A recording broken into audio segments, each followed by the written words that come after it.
All right. Hello, folks. Welcome to another pairing stream here with Mike Rizzi. How's it going, Mike? Doing well, doing well. Morning, Yeah, Hi, morning. Astrid. Yeah, Astrid. No, I'm doing pretty good. Mostly focusing on vegetable garden, getting everything planted. So, Yes. just enough time to get all the dirt off me and get on the stream.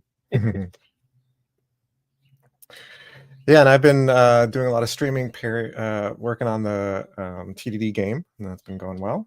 But Cool. today we're getting back to song themes, so let's do it. Want me to? Oh, you already got me queued up. There you are. I was just looking at Jira. Yes. My partner was asking me about Jira. They do not work in the software industry. Yeah. Um, Yeah, I saw a social media post asking sort of like what software do you pay for but hate to use every day, and like Jira was the popular one.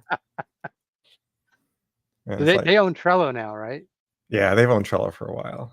Did they ruin it, or is it still free and halfway decent? I haven't used it in ages. It's still free and useful Serviceable. if I use it for stuff. Yeah, I have in the past. Not as much as I used to, because it's the where am I keeping this information up to date? I've switched either to Jira or Really? or GitHub issues is how I'm tracking stuff. Wow. Hey, Jonas. Oh, you're out playing board games. What? Not the TDD game? No, that's great. What's fun is what's important. Yeah. We all need more fun. And board games is a great way to have fun. Yeah. So where did we leave off? Well, I just ran all the tests and they've passed. Okay. Well, I did IO free. I didn't do all. I was looking at this, our little, and I'm wondering if we should hold off on deploy to production until after 21. Because for me, I feel like the autocomplete for the themes and getting rid of duplicate entries on import, possibly even including dealing with this, because then I can import once and be done with it. But then again, yeah, I don't know. I go back and forth. So open to your perspective. It's up to you. Depends what if you want to get it in production and see it and set stuff up, or if you want to. Well, I know we were hoping to get to this last time. Yeah. So I think we were kind of getting ready for that. There was also this style. Right. I know. Yeah, I believe we wanted to start with that because that shouldn't take too long. So then we can go to the autocomplete, and then we'll put this defer that for a little bit. A little bit, maybe. For now, we'll put it right here. Yeah. And then possibly move these two up or not. Yeah. We'll see. All right. Cool. A plan.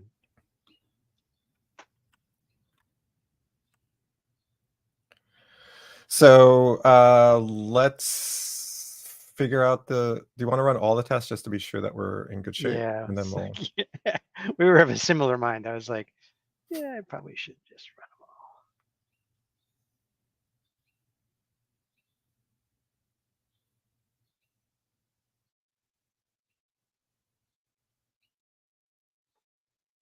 all. We ignored 2. Probably should take a peek at what those 2 are. Yes, let's do. Oh, right. That's because of the startup test. Okay. Yeah.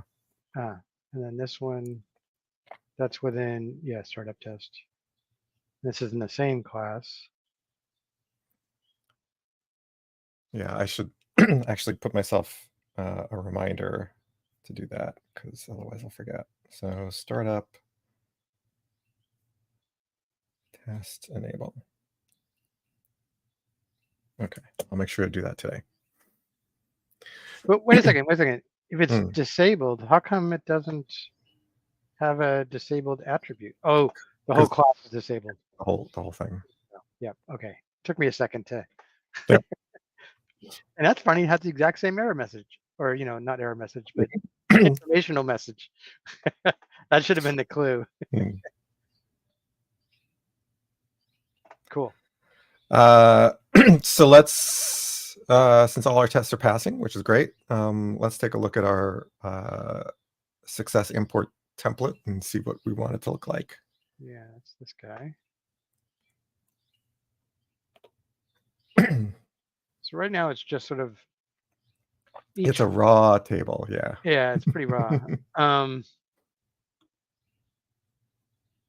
Let's see. I'm trying to see if we can do this without running it, or whether we should run the app and see what it looks like to remind us what. You should be able to well, actually, if you preview it, you'll see the table with one row of data. Got it. That doesn't really help. My sense was it was kind of jagged. In other words, each row was. Well, there's no styling in terms of padding. There's no styling in terms of if you want wrapping the thing to be the full width. There's stuff around borders and things like that. So, yeah. I mean, I think we can pretty quickly spice that up. Depending on what style, and more CSS. I was doing CSS yesterday and earlier this week, and it was okay and also not fun. So it's definitely, CSS is definitely an attention to detail and high patience kind of thing. At least I found that to be the case. Yeah, for me, it's been mostly about how do I know what I want it to look like. How do I get it to look like that? And how do I get things to be in the place where I want them? Want them to be, yeah. So I don't know if we talked about what how we want to do the CSS in this project. We did not. Okay. Yeah. So there's a bunch of options. We could use something opinionated, like a bootstrap, or what's the one I found the other day? When you say opinionated, what is it? Is that a term, or using Bootstrap is something people have strong opinions about? Oh, so an opinionated framework basically says, you want a table, this is what it's going to look like. We have an opinion on how tables should look, versus something like Tailwind that's just a convenient way to do CSS, where Tailwind itself has no opinion on how tables should look. There are Tailwind components that do have an opinion, and we can look at those as well. And that sits on top of, basically it sits on top of Tailwind itself.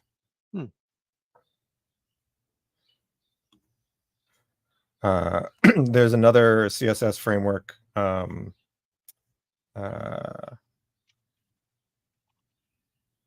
that is called Matcha.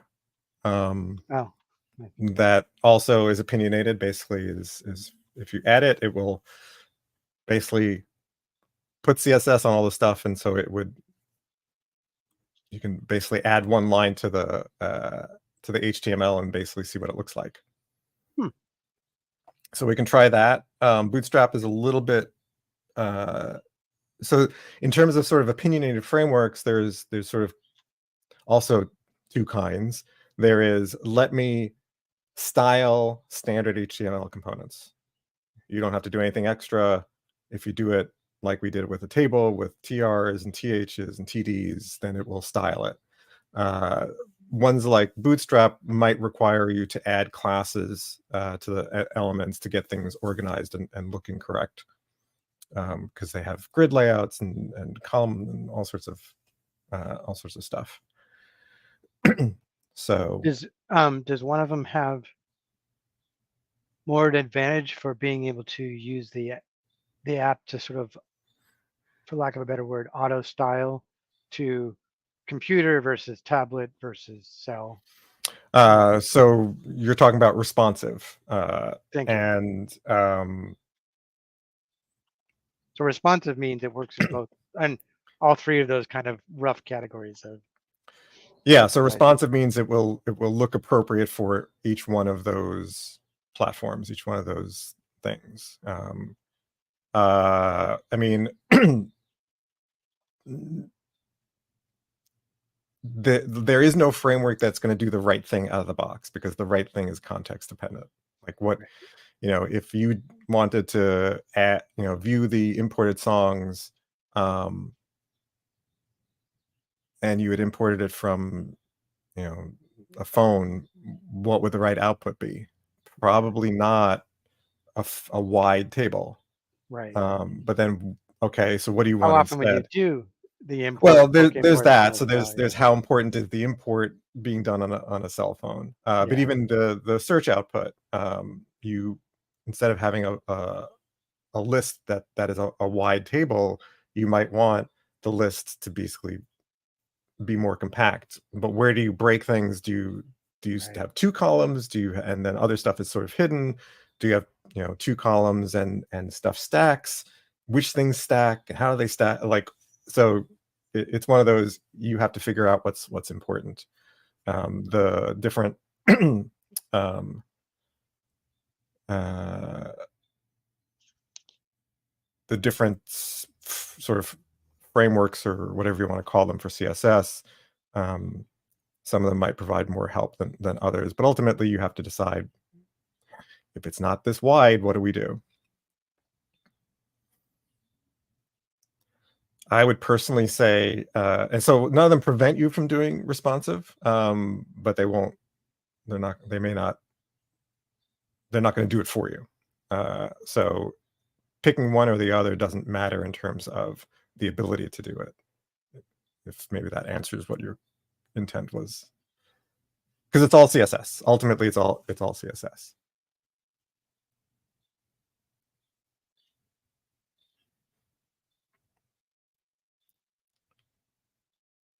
Microphone problems? No, you're muted.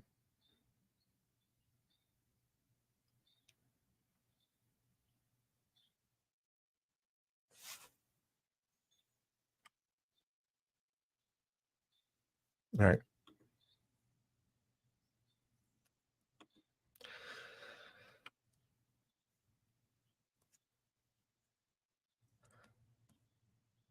So while Mike is figuring that out,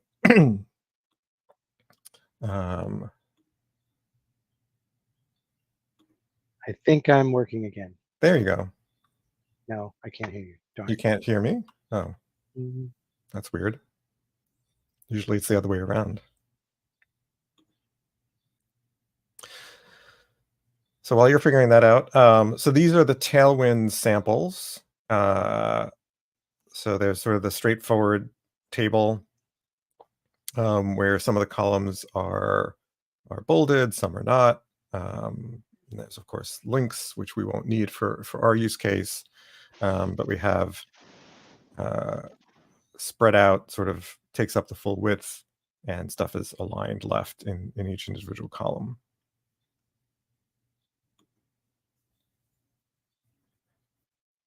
And it basically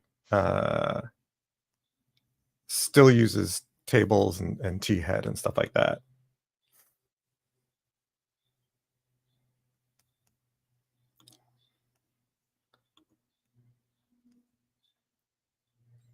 And so the drop-in CSS that I was looking at, this matcha, is this is what's called a semantic styling library. So it basically styles things in a reasonable way, and we can just drop it in.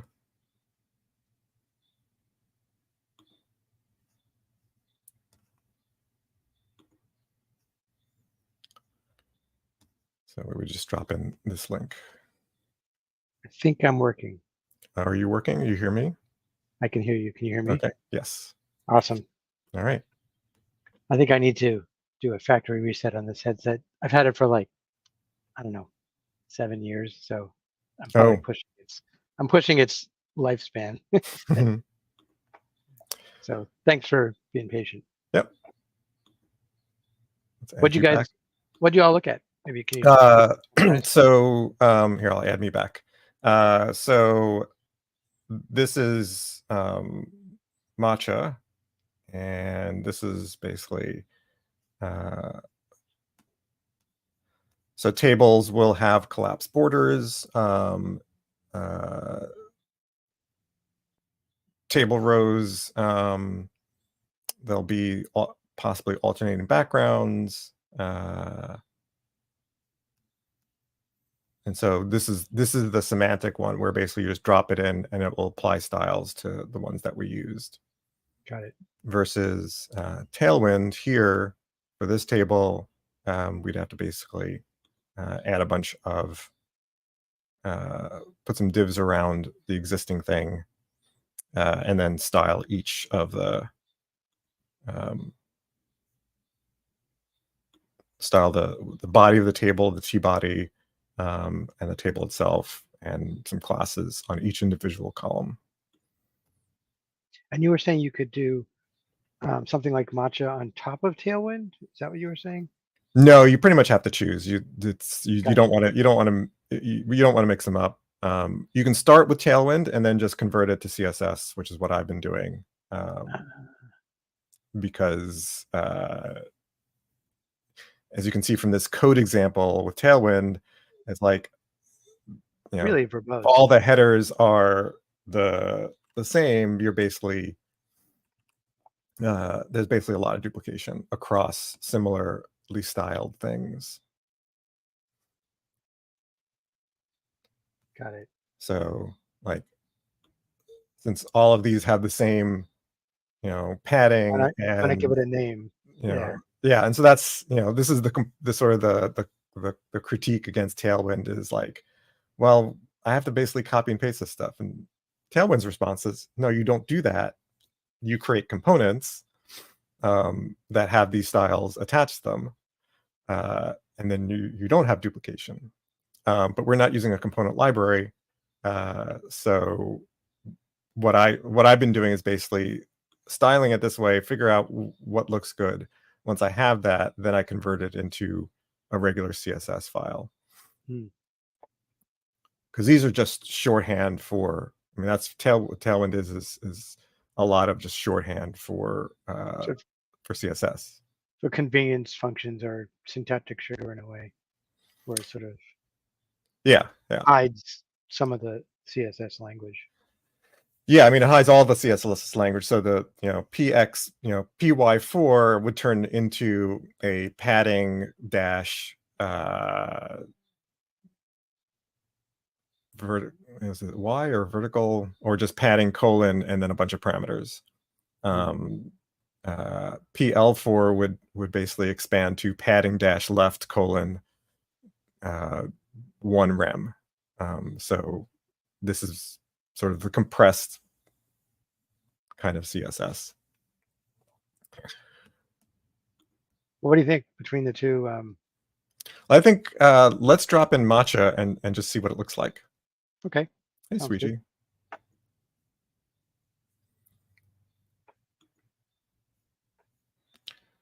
So let's go here.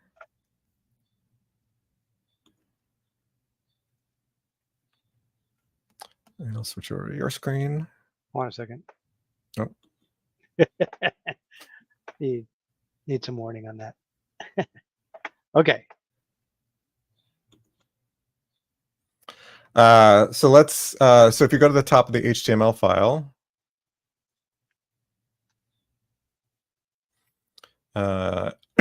so inside the head, below the title, so 7.5. Actually, I'll just paste it in since I've got it here. Is that actually copying to my clipboard? No. I don't know why. There we go.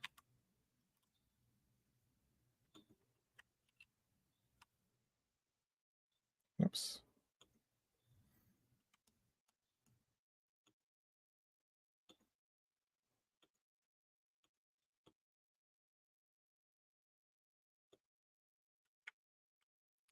Let's see. Did I actually paste? Yeah.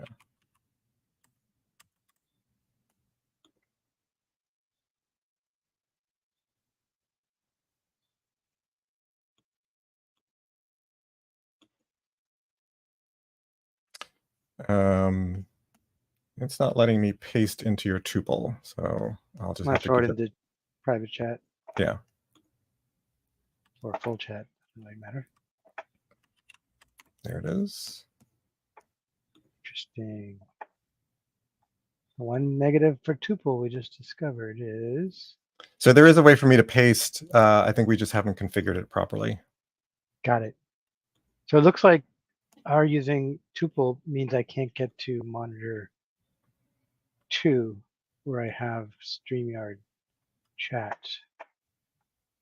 The mouse stops at the border here. I thought we figured that out. I thought we did too, but I don't remember. We can disconnect if that's a problem. What was the trick? Escape? No. Maybe if I click in my side. Yeah, you got to click to regain the cursor. Yep, yeah. That was it. Click on my side. Okay, so grab that text. There we go.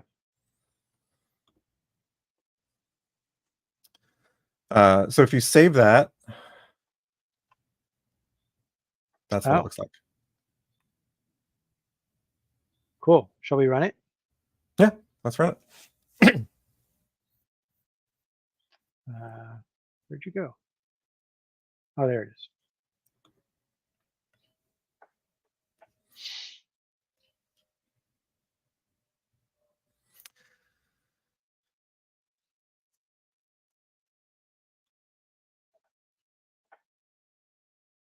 All right, I gotta sign in to Kind. Is it running? Yep, it's running. Yeah, Xproof. We'll get to your question in a minute. Did I say hi to Sweetie? Hi, You Sweetie. did. Okay.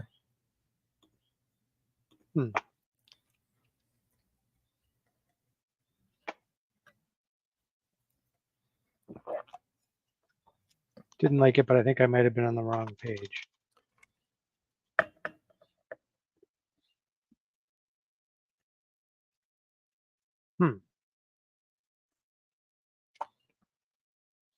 Let's get a new browser just in case there's something funky. Is that the right endpoint? For song import, isn't it? I don't remember what the endpoint was. Thought it was.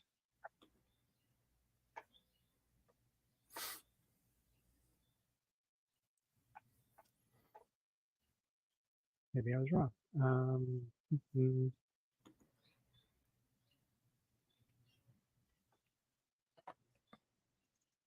So we had moved it, remember? Because we did the higher level to basically secure the contributor stuff differently. So it's under the /contributor/ song import. That's what we did.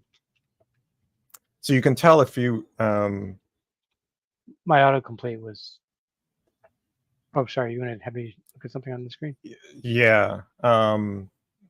So here it is. If we go to, I'm gonna take over for a second. Sure.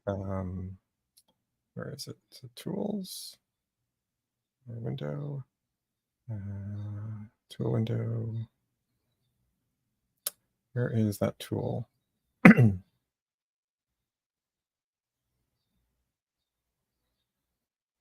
Two windows. Spring. Oh, it's over there. Let's do it over there. So we can look at things like that's not what I want. What I want are the endpoints.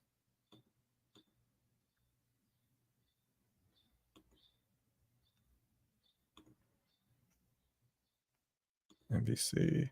There it is. Why does that not look like mine? View to Windows.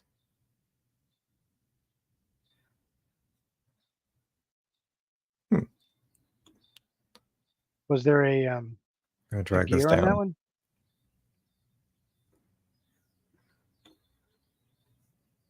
There is a gear, maybe that affects how it displays. No, that's just the Oh, how it's laid out. Let's see.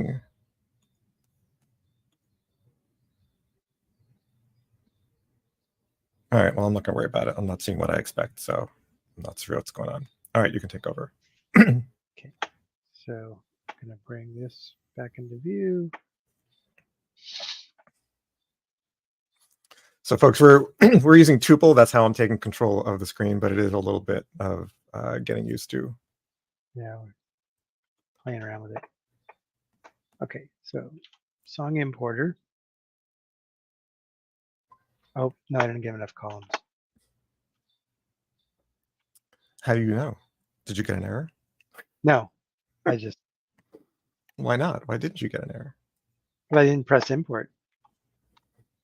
I would have just. You're saying you wanted me to. I would have just done it just to remind ourselves of our work. So.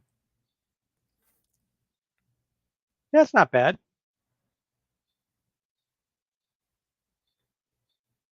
It's almost like I need something with a really long title.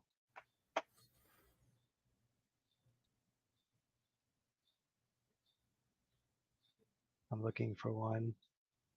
It's actually, well, there's a release title one. Let me try this one.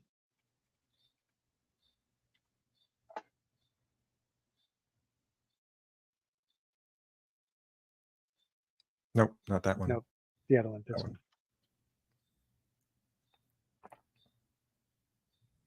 Oh, right, of course. You need the headers. And I got pulling from the middle. You could undo and then leave the first. We'll let you undo that box. No, well, let me. Oh, it already you already hit Sent it. import. Yeah. Yeah. Nope. Nope. Okay. I'm gonna do a little hack here on the side. Okay, I'll take that. Go back to the top. Grab the header rows. Hey, our errors are still working.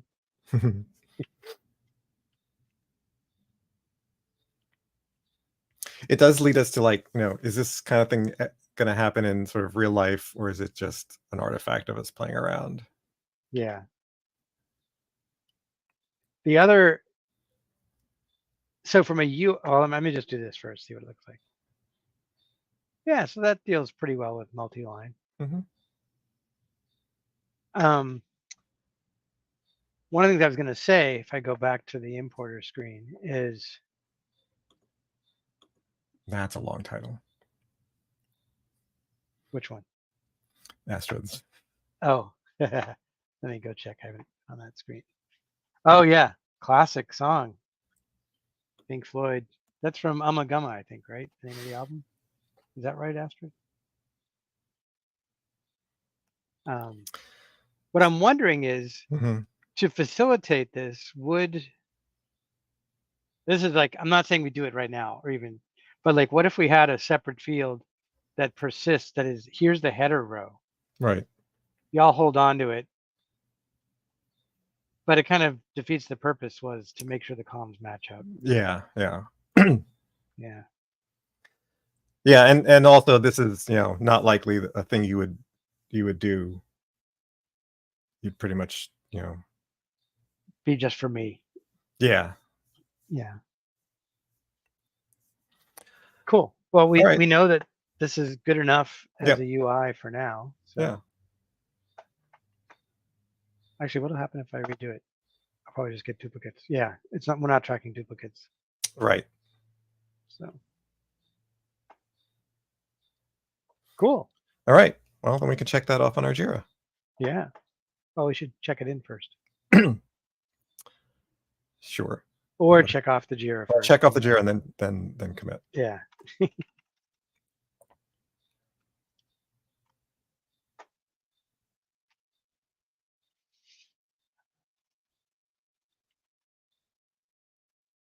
So Xproof asks one of the standard questions about validation, which is is it okay to have the same validation in the controller and the domain objects? And the answer is not only is it okay, but it's required. You cannot rely on your controller to always validate everything. Objects, I always sort of think of objects as they must be paranoid. Don't trust anybody calling you with anything. Make sure that whatever they're doing is not going to leave your object in a bad state. This can lead to duplication of validation, but that's the price we pay for providing quick response like we do in our controller. So literally Song Themes does exactly this, right? We basically check some things on in the controller, and then the rest is up to the object. We don't actually have much domain constraints other than making sure certain things aren't blank. We had some, but we pushed it into the database.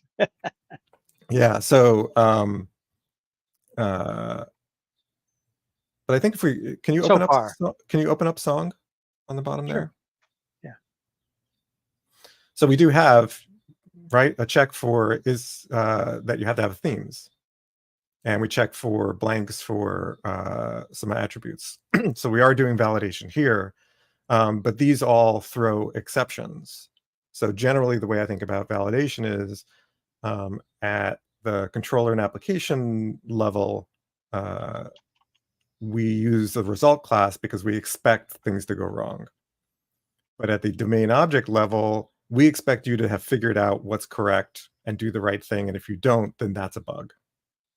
So generally, if we got a song where the artist was blank, that would mean some outer validation failed to do its job, and that's a bug. One more thing specific to Xproof's question is what Sweetie literally just wrote, which is you want, and actually in the Discord, we were having a conversation about exactly this kind of thing. So in the Discord, we were talking with some folks around what do you call, it was mostly related to time related stuff, which is this example is what do you call these things? How do you name them?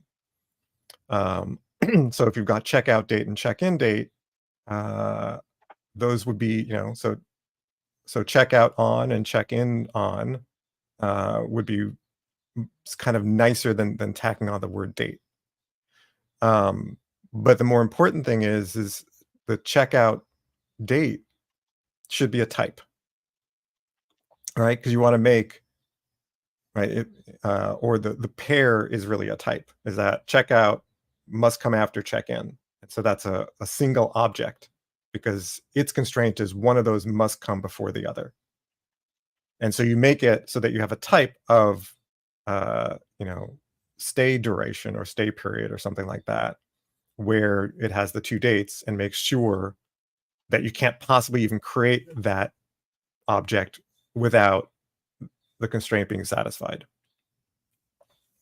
So Suiji correctly points out, you want your domain to be, if possible, that you can't even express something incorrectly, like the checkout and check-in date. And if it does violate it, that means the validation on the front end has failed, and you better throw an exception because you don't want to have an invalid object. So we use exceptions in the domain, and we use result error messages in the controller to provide feedback to the user.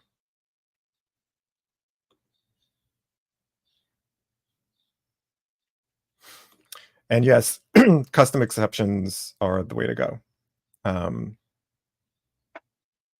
But again, I don't consider these validation errors. I consider, so for example, what's showing on the screen, line 9 and line 27, those are constraint violations, not validation errors. And I try to make that really clear because constraint violations throw exceptions. You violated the integrity of this object, and that's a bug. Validation errors are, hey, this is not valid. Do you want to try again or do something different? And that is at the outer layers.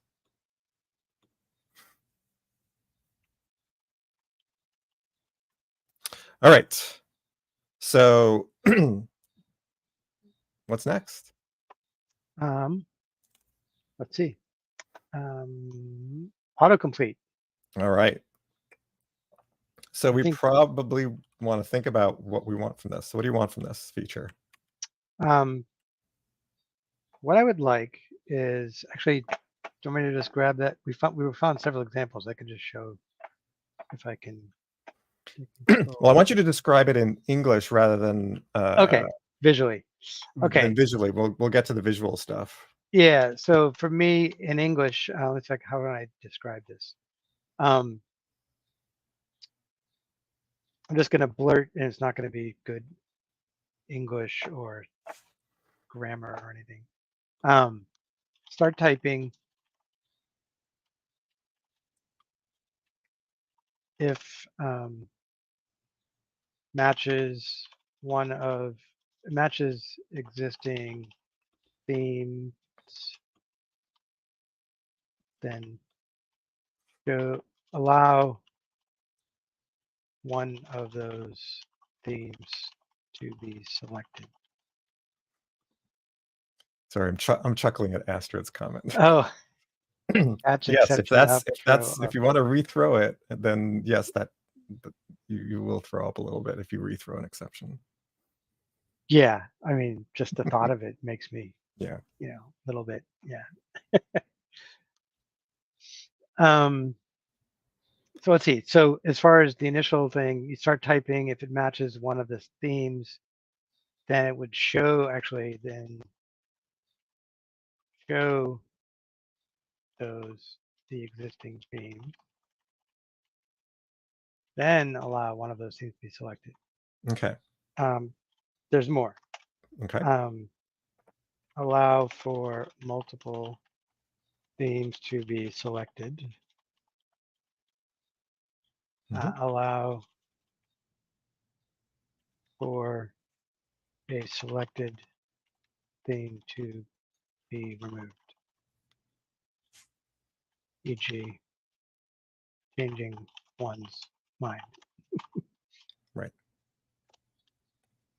Is that everything that I've got in my head?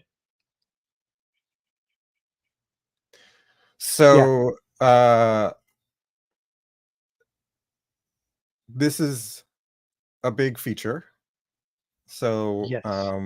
how might we break this down into smaller vertical slices? What is sort of the minimally viable part that we can sort of break down? Probably it's really 13. That's the big one. Right.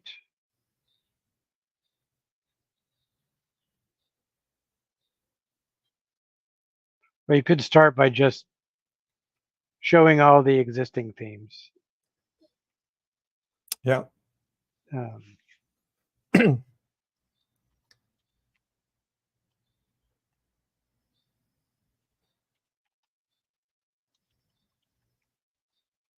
I don't know if it's vertical. It's just a thin slice. Show all Well, I think existing. it will need to be a vertical slice. Right, because it has to hit. Because this is gonna pull the data from the database. So this is so I want to be very clear about what our thin vertical slice is. It's not just show all existing themes.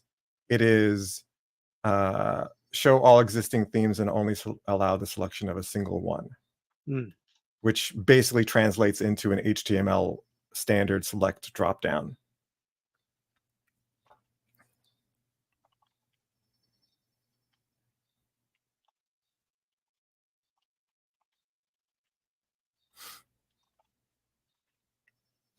And so the reason why that's important is then we don't have to figure out how do we do autocomplete, and we don't have to figure out how do we do multiple select. Right.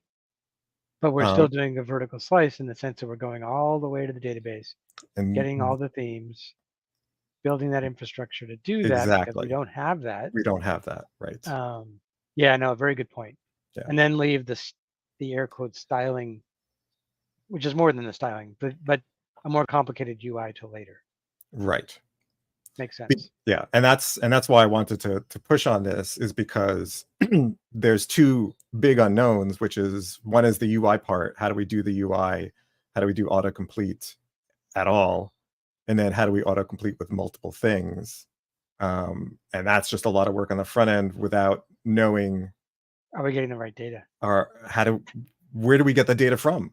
Yeah. Right now we have no way of getting that information easily. So. Yeah.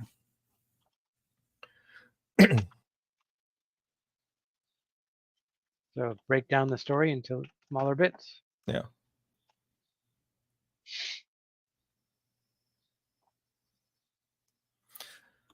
So Suiji's suggestion, I think, might be the follow-on step. Once we have, there's sort of two directions we could go. Is once we've got the drop down, like, okay, a way to get a list of themes, a list of unique themes, and throw those in the drop down. The next step might be now focus on the front end a bit more about autocomplete.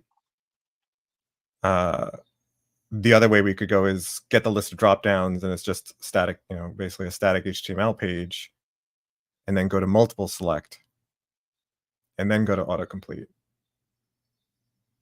So there are a couple of different ways we can go, but the first one definitely is list of unique themes with a drop down selection. Yeah. And would we break that down even smaller as to having a test driving getting that information? Well, without subcutaneously. Okay. I mean, of course we're going to test drive that. Right. But do we need to have a separate line item here in Jira? I don't think so. I think it's right. Basically we've defined the story, right. And now this thin vertical slice story is we want the drop down selection to have the list of unique themes. Do we want those in any order? Do we care? I mean, ultimately alphabetical, but well, it should not. Let me rephrase that. At first, alphabetical is fine, but if we're going to be filtering based on what you're typing, well, even in that case, you probably want alphabetical. Yeah, that's what I was thinking. Even if it's even if you're narrowing down the search, you still want it alphabetical. Yeah. So that might be part of this story because it's such a small thing, but important. Right. Yeah, agreed. Do we want to flesh out the next steps, or just do this one? I'm kind of like, let's just do this one, and then rather than spending too much time planning. Yeah. Because we have a rough sketch of it here. Yeah. No, I think that's more than sufficient. Cool. So we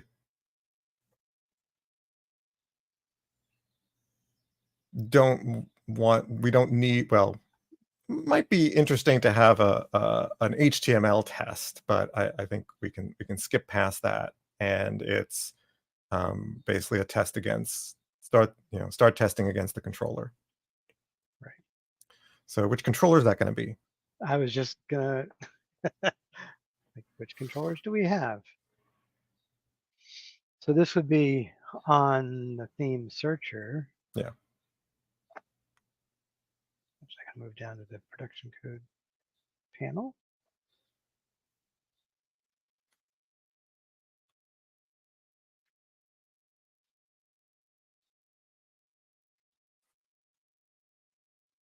Yeah, I don't know where else to put it. Yeah, no, this is where it needs to be. Because somewhere when we display the thing you're gonna fill out to search, which is this page, well, this is the GET request that actually does the search. Right. So we want I don't think we have. We do have we do have a page that calls this. So where is that?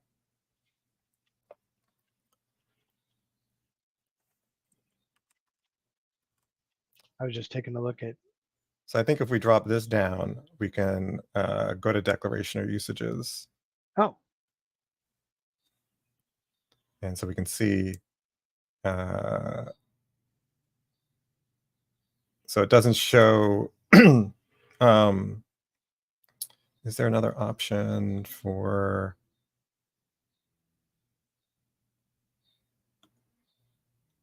So those are the. Oh, this is what I was looking for before. These are all the endpoints. So we can see that here it's contributor song import and song import for post, and then contributor song import success. So the homepage controller that we don't care about. So which HTML page then? So it's one of the HTML pages. I'll let you find it. Basically has the thing that turns it into a GET request, which I believe is a form, right? We just show a text box. I think it's. Oh no! Look in the project. I was just going to go here, but sure. Yeah. So that theme search? So that GET mapping then for theme search. So we can just jump to that. Oh, right. What we do is, sorry, my cursor is, there it goes. So here's what we do. We go to theme search home. That's what we display. Oh, if it's blank. Got it. Right. But we'll want, so I think then what we want is our test. If the theme search is blank, then we want to put something in the model for that page. Right. Does this page have its own model, or would it be at the? Well, it wouldn't be at. So the simplest thing we could do right now is add model to the. Well, we could return a model, or we could just add model as a parameter to this method.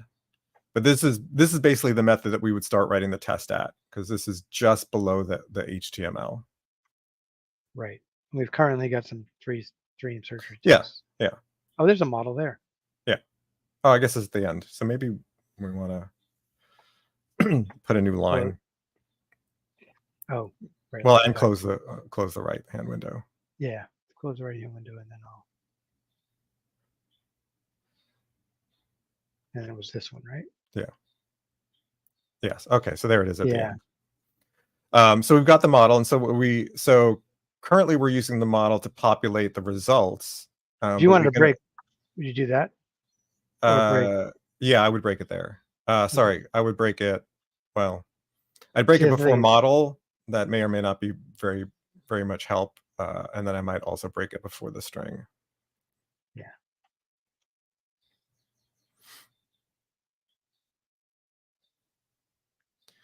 Sorry, I interrupted you. You were mid-sentence. Well, I was going to say, but we've got a wider screen, so let's not do that, because our vertical space is at a premium. So we're optimizing for vertical space.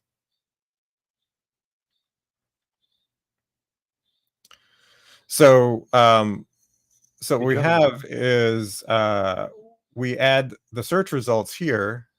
But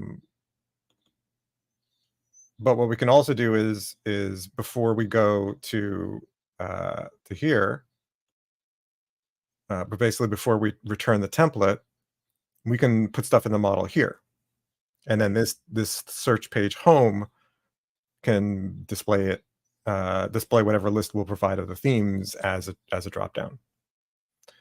So our goal then is put a list of themes in the model. Right. And that will force us to implement all the other stuff. So we would again go back to theme search. Nope, that's not what I wanted. I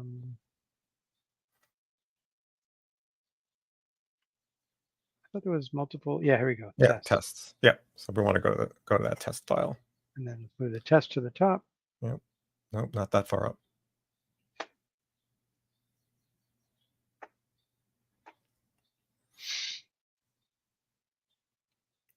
So Astrid asks the questions about having the mappings be global constants rather than strings. My tendency is I don't bother. I haven't found that to be a problem, and IntelliJ is usually pretty good about keeping those in sync. Because then you gotta basically have time leaf pull in a constant, which you can do. I just don't.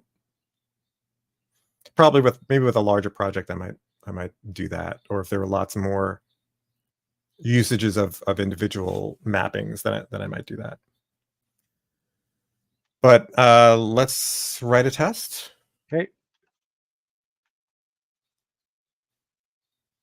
So in this case, it would be this is not search. This is initialization of the search screen. So what's the outcome we want?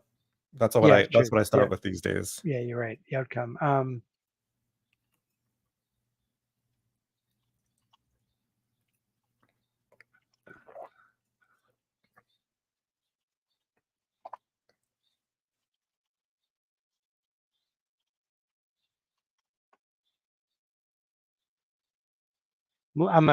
Yeah, Do we need to have the word list, or we just say populated with themes?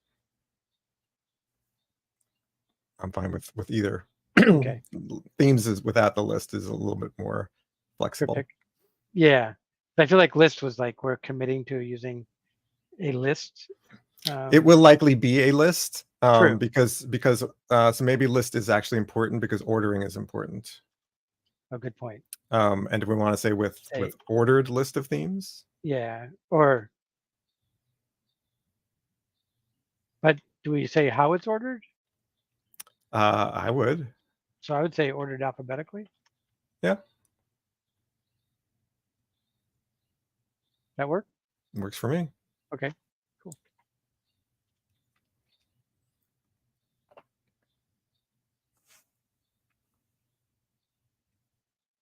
So I don't think you're going to copy anything from a previous thing because this is not a test we've really written before. Right. Um, Other than maybe 50. well, we are going to though.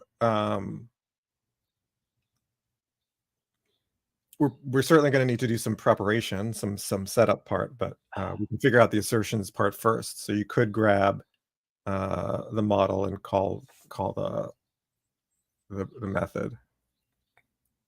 Oh, the theme search method. Yeah. Are we going to, let me, so I want to go back and look at, so the idea was to do it here in 23 and a half. Correct. Was to populate the model at that point. I see. So I need a controller. Right, with the themes. Is this the only one we have? We want one with multiple themes.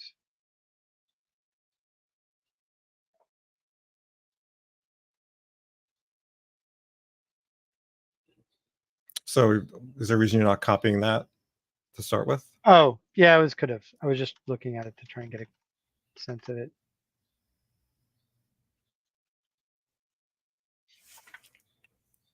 And then you can we can pull in some other themes. So not just the same theme. Yes, list is still a word that existed before Java existed. So yes, we can use the word list. It is not a technical term.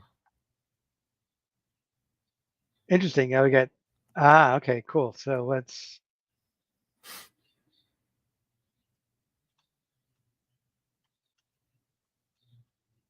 actually I'll just do it this way.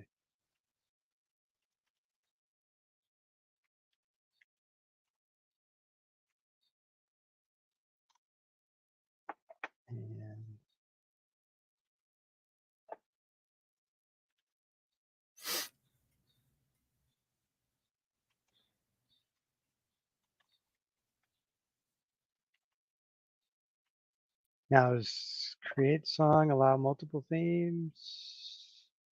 Not No. that version, but we might have an Okay. overloaded version. Yeah, let's go take a look at that.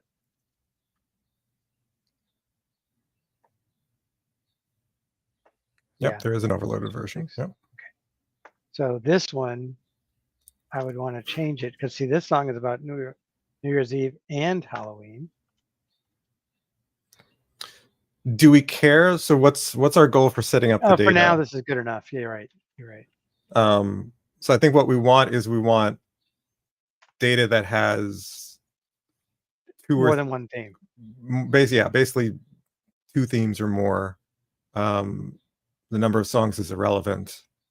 Right. So what I would say is we don't need that first song and then inline the theme directly into to get rid of the variable, since we don't need the repeating. True. Alt J. There you go. Inline. And in fact, and maybe we could refactor it now, we could refactor it later. We actually don't care about the song names. True. True. So we could pull this into. Oh, we could just make the names a relevant name. Well, what I would do is. Or do you mean like a helper method that abstracts? Yeah. So what I was thinking is a helper method where we basically. Oops. Where we basically take this whole thing, extract this to a method, and then introduce parameter on the themes. The themes. Great. Do you want to do that now, or do you want to get the test?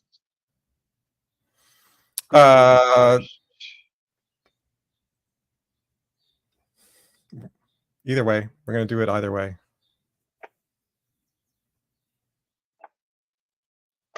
Okay. So you're saying the whole thing, so up to here. Method. Extract method. Now this one we want to call. It's a different. It's also create song themes controller. Yeah, and we can just say then, create song themes controller with themes. And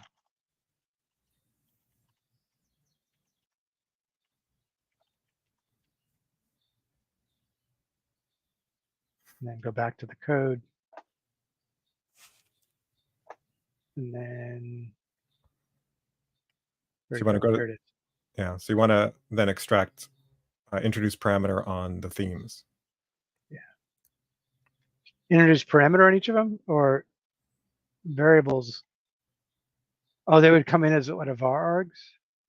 No, they would come as 2 separate variables, and then we'd have to do the manual work. Got it. To make it var args. Okay, so this one we would call theme 1.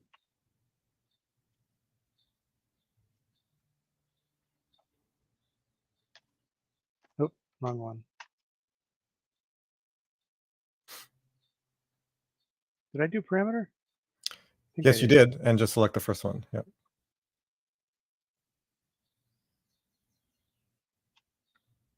Not sure what I did wrong there. You don't want Control Shift. It's Alt. No, Control Alt. I haven't done it yet. Control Alt P, right? Yeah. Yeah. Theme 2. Yeah. So what I was saying before is you don't need to select prior to initiating. I figured that out. Yeah, I figured that out once you said it. I was like, oh yeah.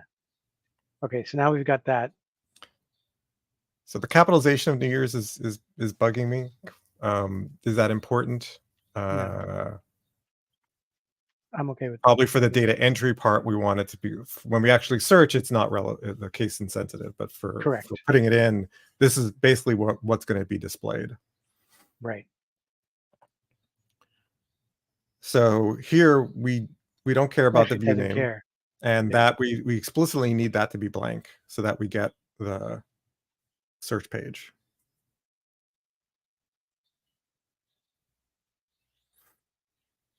So then we assert that, Well, we well, don't not want the view name. yeah. So I would say don't bother even storing it as a variable since we don't care what it is.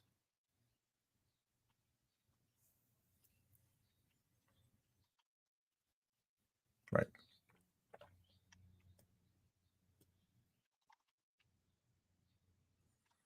So now we get to make our first decision. What do we want to call the attribute in the model?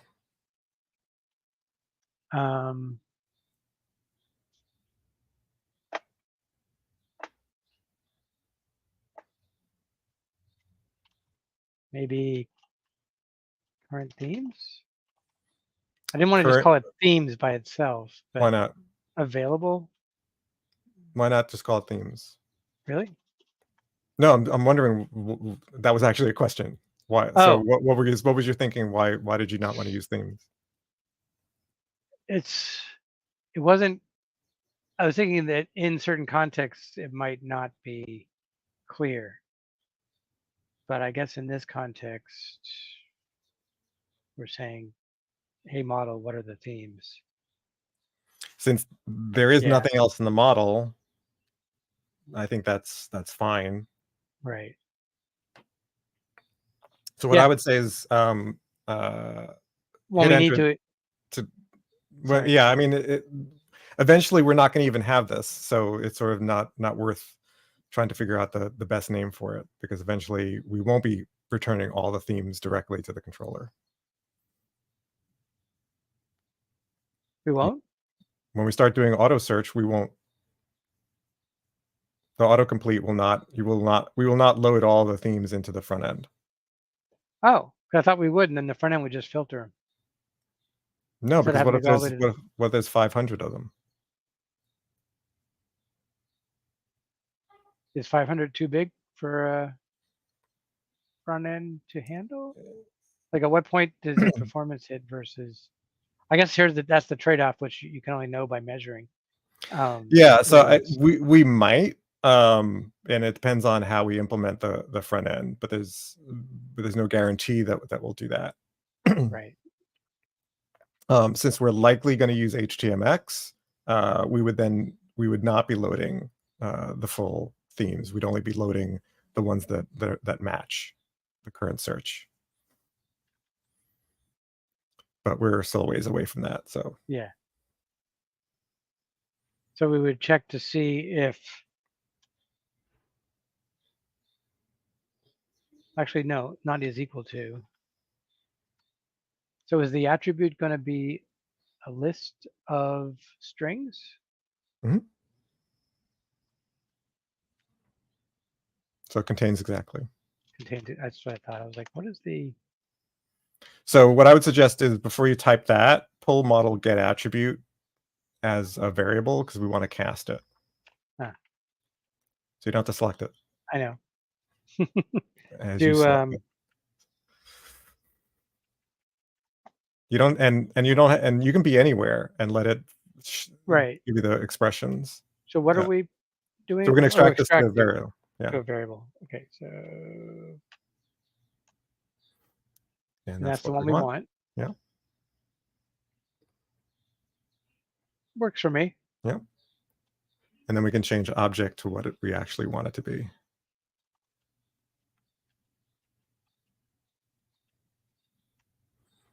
And quick fix. All right, and so now we'll get the proper autocomplete on that. Right. Contains exactly, or Yeah. And I then, forget. Contains exactly is in a particular order. yes, Okay. it's in the exact order. So since we said we wanted it in exact order, we have to define what we expect. Got it. So then we would do list. No, just put No value, comma, value. value. Oh, No, the actual strings that we expect it to contain. got it.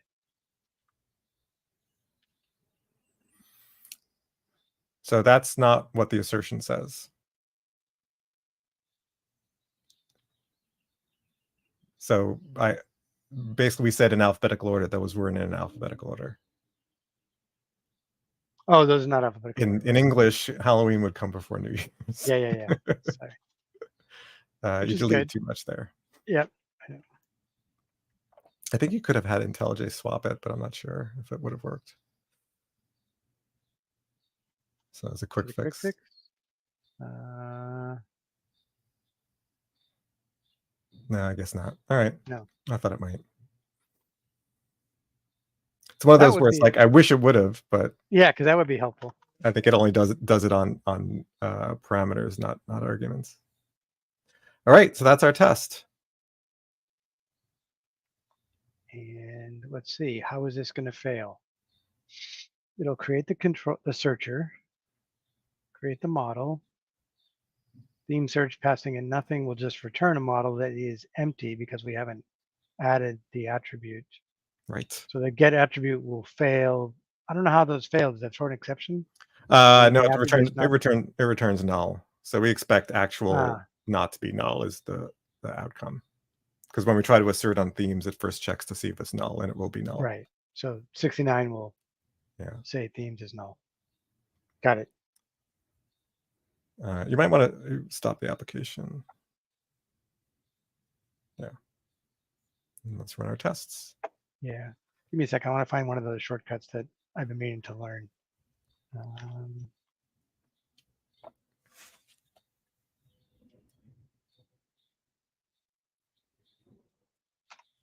Is this the one I'm looking? Let's see. Control Shift Plus. No. Control Shift Plus. That's expand. Oh no, sorry.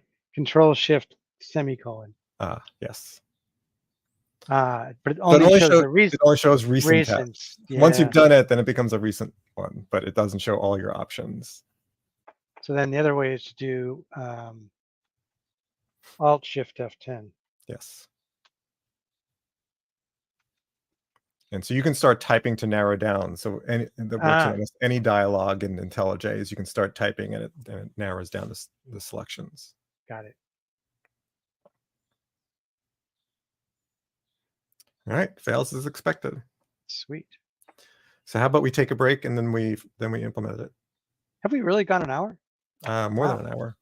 Dang. Okay. Time flies when you're having fun. Exactly. So yeah, a break sounds good. All right. So enjoy the coffee break, and when we come back, we'll get that test to pass. Awesome.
So, wanted to remind folks that in my Discord community, we are picking our next book for our book club. And no, I don't expect you to read this list. I'm just putting it there so that you know that such a list exists. So we've got a list of a bunch of books to choose. Today is the last day to modify it if you want to add a book. On the spreadsheet, and this information is in the Discord channel for the book club. For choosing the next book, there's a specific thread for this. Basically, we've got the list of books we've already read. We've read quite a few over the past few years, and a little bit about what the best kinds of books for this book club are, and then basically a list of the books. And the list is pretty long. So if you have a list that you a book that you want to add to the list that you think achieves these goals, which is basically, is it related to software development, coding, testing, maybe process? Is it general enough to be of interest to people who are working in different languages? And also, is it sort of not an easy read? Like, so I know Tidy First has been recommended, but it's kind of an easy read. There's not much, like, it's useful, but it's sort of also, for at least for folks like me, fairly well-known stuff that Kent Beck has talked about before. And so really, I think the best kinds of books that really take advantage of what a book club is are those that you might find difficult to read by yourself or difficult to fully understand by yourself, because then it's through talking and discussing and asking questions and clarifying things that we understand things better. And so for books like domain-driven design or object design, unit testing principles, those kinds of things were really good books because we could really discuss them and understand them in ways that you might not be able to by yourself. So that's the book club. Question on the book club. Yeah. Are all these books newly added, or were they leftovers from the previous book club then folks added to it? Yeah, so basically it's all the books that were suggested previously plus any new books that people suggested. Got it. And just because it's here does not mean it will actually be in the poll. So Right. the poll will start tomorrow. But as the leader of the book club, I get to decide what books we get to choose from. And so join the Discord if you're not already a member.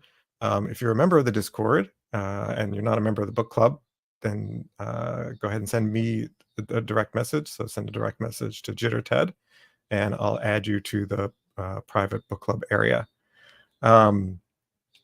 So starting tomorrow, there'll be a poll, probably around, I'll put only around 10 books in the poll, and you can vote. And then I think the voting closes early next week. And then June 26th is going to be our first session. So we'll have decided on a book. Everybody will have gotten a copy of the book and have read the first chapter of the book, whatever that book is. And then we'll kick it off at the end of June. All right. Cool. So I got a related question. Mm-hmm. Well, tangential yet related. Okay. So as a DJ, I one of the things I use is Spotify. I have mixed feelings about it, but that is a very much a tangent, which I will not go down. But what's interesting is I have this one playlist I've been using to create. It's a collection of potential songs for upcoming radio shows, Mm-hmm. and it had 1,000 songs in it. And 2 days ago, it had 1,000 songs. Yesterday, it has 23. Only things I added starting April 15th of Oh this year. no. And I'm like, I didn't delete them.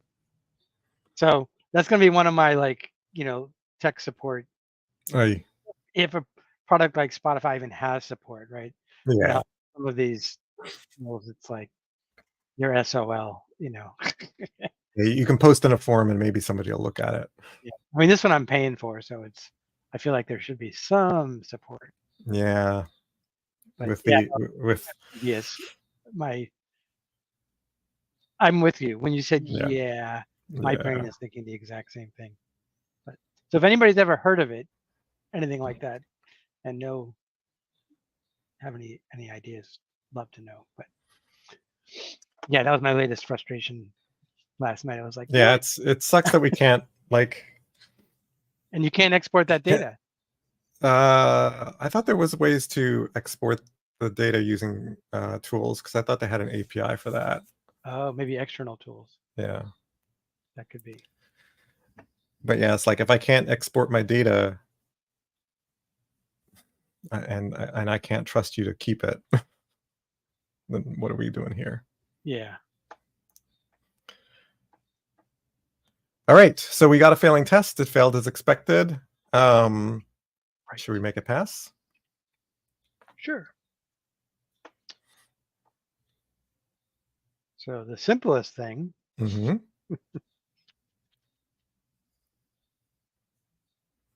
So we could make it fail differently. We don't have to, but there is the possibility if we could make it fail differently. So right now it's failing because themes is null. We could make it fail by saying the list is not what we expect it. Right. I So offer that only to our viewers. I think we could probably move faster. But if you're not sure of even how to get stuff in the model, then this might be a good next step. Well, you can probably tell that because I'm noticing there's no set. Oh, it's add. Yeah. No. Actually, I could just steal.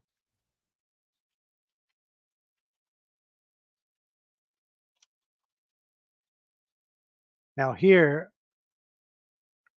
it would be a list of. Mm-hmm.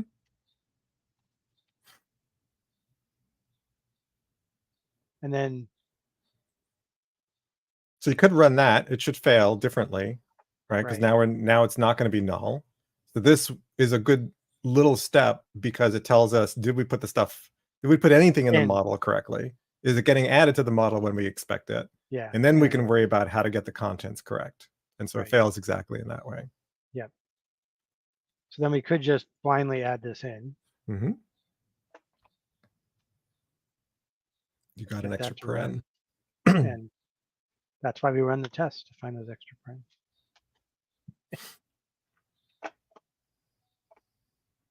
All right, that passes. What happened? Oh, there you go. Sorry, I lost my StreamYard window, so I was trying to find it on monitor too. Okay, so that passes. Yep. But that's just, this hard-coded thing. So now we need. So we are in the controller. So now I feel like I want to look at a hexagon diagram, which I think I might still have on my screen. My other monitor. Let me see if I still have it. Or I could just switch to my screen. Got it.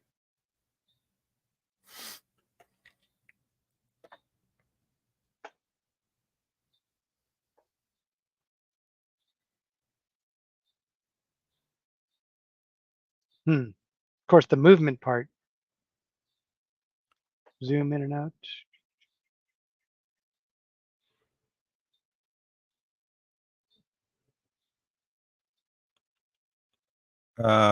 You need to use keyboard controls to do that. If you hit the question mark in the lower right, it'll show you the keyboard shortcuts.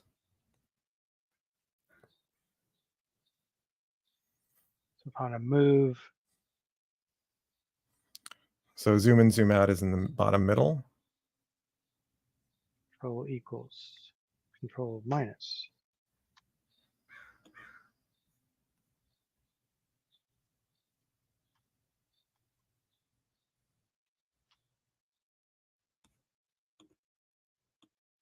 So how do you pan on Windows? I don't know how you pan on Windows. I mean, normally I just drag with the mouse, but from a keyboard stroke perspective, So that I'm not sure. is that how that works in Miro? I thought you have to hold down a key to do that.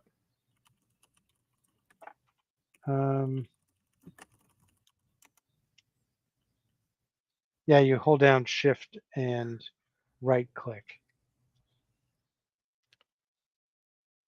So it's not going to be a right click. Can you do Alt and then hold down the Alt key?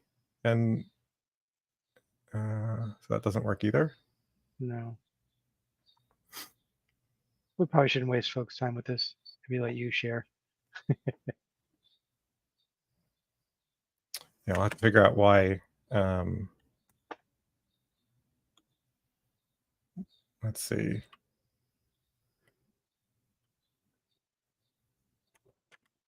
Let's go here. Put this back up while you're doing that. I'm going to think about it. So you need to get a Mac because then this stuff is much easier. Just kidding.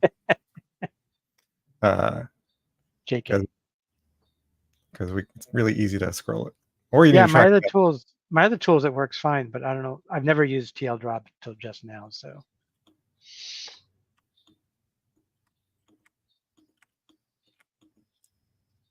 So what did you want to know from this diagram? So let me just go back. I'm going to quickly look at the code. We're doing theme search from song theme searcher. Which is basically, we're starting with the test at this layer. At that layer. And so would we, again, kind of like what we're doing now, where we go skip around the domain, because really we're just saying, hey, repository, give us all your themes, please. Is there any reason to go through the domain for this? Well, so that's a good question. You're right that this is solely for read-only purposes, and right. So the compromise of that we can make by skipping over the domain and possibly skipping over the application layer as well, or at least a service method. So we could go directly to a theme finder that is a port that then returns all the themes. So basically we directly go from, let me use a different color, use this color. Basically go out and go out this way to a port. To a new port that doesn't exist yet. That does not exist yet. And then this would be the theme finder.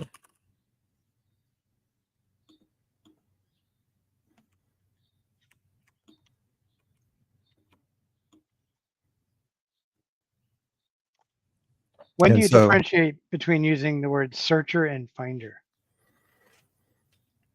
I think our current term for, we have song theme searcher is the class, the controller that we are looking at right now at the endpoint. Yeah, so I tend to use find when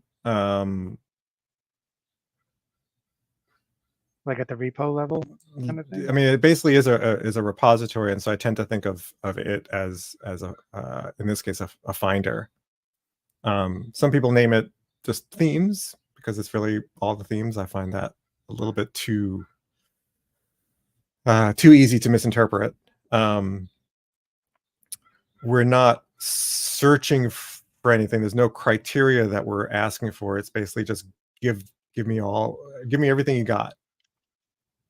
So finder is what I've been tending to use, where either I have a specific ID. Hey, can you find by ID? Because that's the sort of terminology that's used for repositories. In this case, it's going to be a find all. So theme finder is the name I came up with. And then now you say because we're returning all, but we did talk earlier about returning a subset. is that?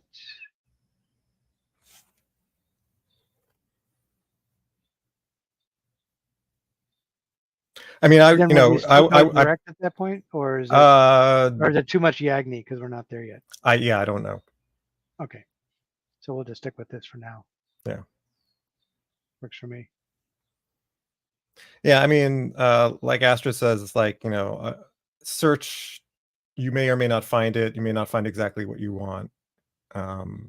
Find is generally you're getting something concrete. It's either sort of there or it's not.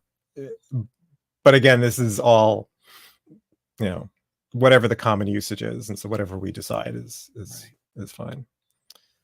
So and should in we this go back? case, there will always be, if we're basically saying find all, that better not be empty. Yeah. Yeah, it better not be empty. So, yeah, that sounds good. We can switch back. Let me just move the. Oh, 1 second. I think I have somebody asking me a question. One moment.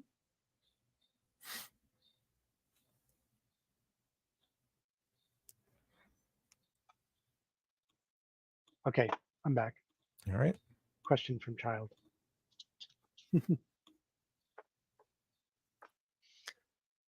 All right. So should we test drive this from here or closer in? So what I tend to do is I tend to say, okay, we're going to want some kind of other object that we're going to talk to. What is that object going to return? It's going to return that list that we're going to basically. So the question is right now we don't have any value objects that represent theme. So I don't know if we need one, but certainly if we don't have one, then our interface right now for the finder is going to return a list of string.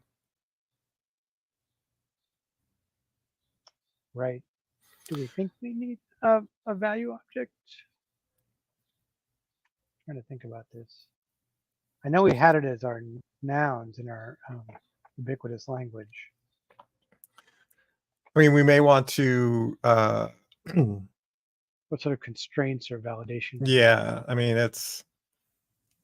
The only thing is, do we require a certain minimum number of characters? Do we require? Certainly, we require it not to be blank. We already have that in there as a check in the song itself.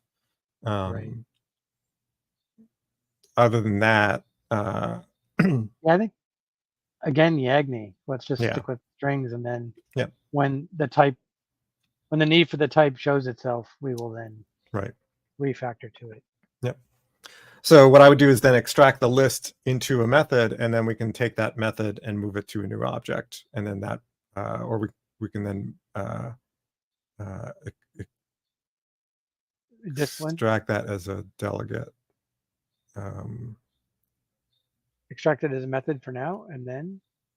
Yeah, so let's extract that as a method. Yep.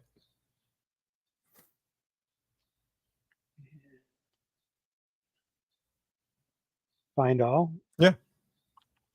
Because that's what it's going to be. That's what it's eventually going to be. Yeah. Yeah.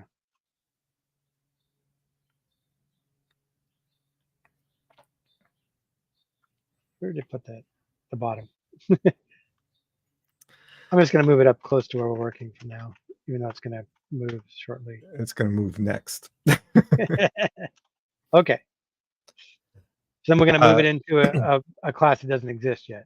Yeah. So what we can do is try to see if extract delegate works here.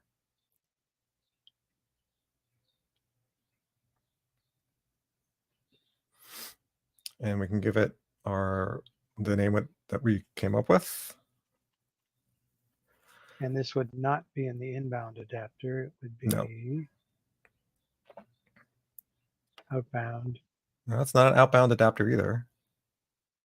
This is our outbound port, so it's an application port. So the one rule that you must not violate is adapters must not, like for me, some of these are, you can relax a bit, but adapters must not call other adapters. To Right. me, is a fundamental. You must not do that. Yeah. Yeah. Totally makes sense. We'll put it there. That's it. That's all we need, right? Yep. Mm-hmm. So for whatever reason, IntelliJ annoyingly does not remove that method, even though it's no longer used. And I keep forgetting to file a bug for that. I sometimes feel like nobody uses extract delegates and nobody notices that it's broken. So where did... So it replaced it properly on line 30 at the bottom. Got it. And so now the implementation on line 23 is useless.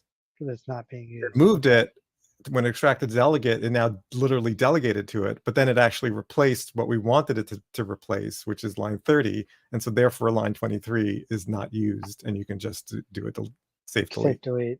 Interesting. But it's like it does this every time I do extract delegate, it always does that. And the method that's left behind is not needed, and it never deletes it, and it's annoying.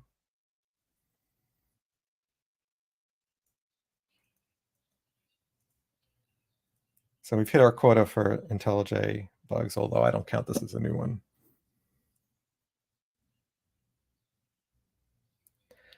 So what should we do next? Oh.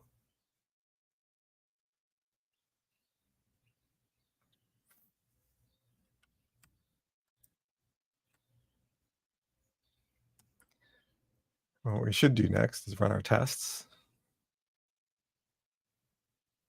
And they still pass, so that's good. I can hear you. Can you hear me? Yep. Okay. Clearly, I cannot use the headset mute button. That seems to be the source of the problem. So I have to make sure I only use the StreamYard mute. All right. Which is a hard habit to break because it's automatic. So I'm sorry, you ran the tests and they pass. So our refactoring was successful. Cool.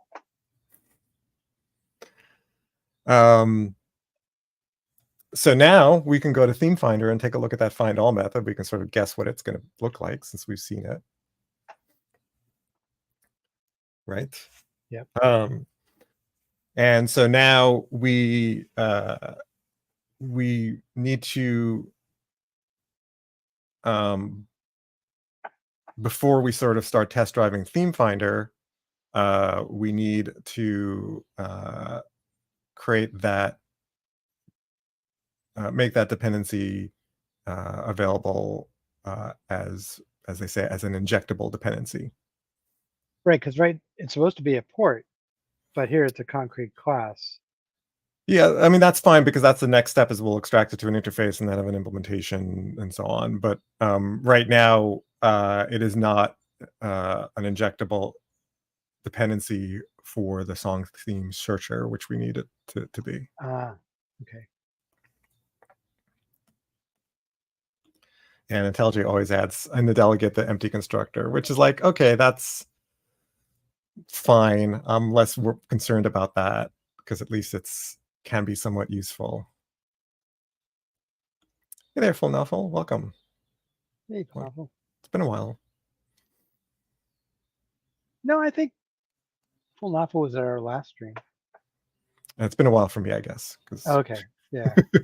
When was our last stream? That was the 20th. It was a while ago. Yeah. Yeah. 8 days ago. Okay, so how do we do the injection thing? So what we want to do is initialize. So do a quick fix where it says new theme finder and move the initializer to the constructor. So this prepares us now to push it out to be injected. Yeah. Like that? Yes, except not with the one at the end. Right, of course.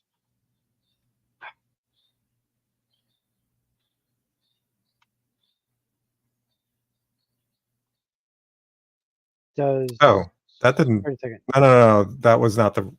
Sorry, you selected the wrong thing to extract. Yeah, let me undo it.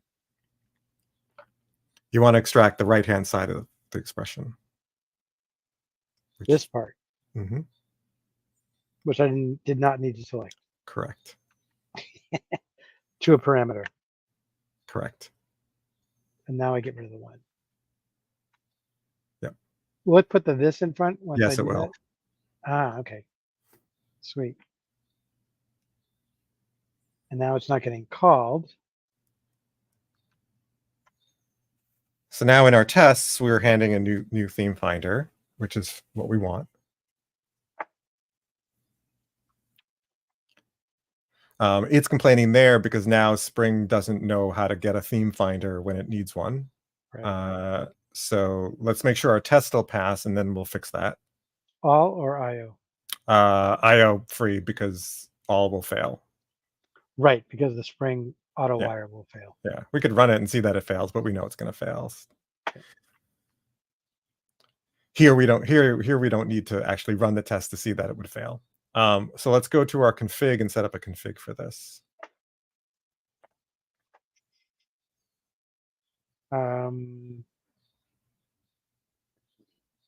Where is that? What kind of file is it? We might not have set up a separate config file, so it's in the startup class. We probably should move this. Let's do that. Before you do anything else, let's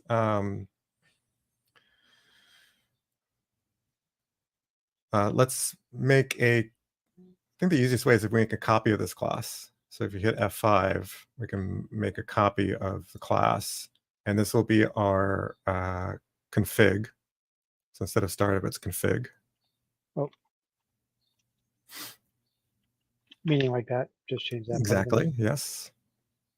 Location good. Yep. Okay. Change line 11. We're going to want that to be just configuration as the annotation. And then get rid of the main method. We don't need that in here. Actually, can you just do it manually? Yeah. And go back to the startup class, and we can delete the bean method from there because we now have it in our config. Does that work? It may not work because it has manually. I would just do it manually. Okay. Let's run. Let's go back to the config and add the bean. So we'll need another bean method. Is there a... No, you don't get to create one automatically. No, you could. Yeah, not on this end. We just create a method.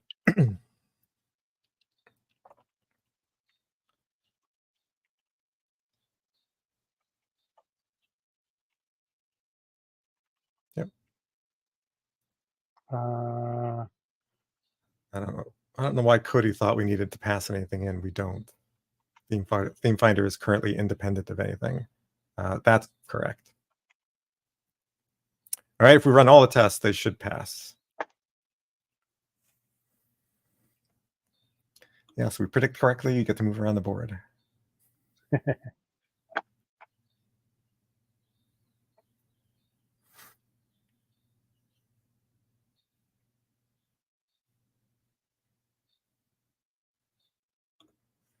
So Full Alpha asks about logs, aspects, and security can be considered cross-cutting concerns. Should they be placed in the infrastructure provider layer?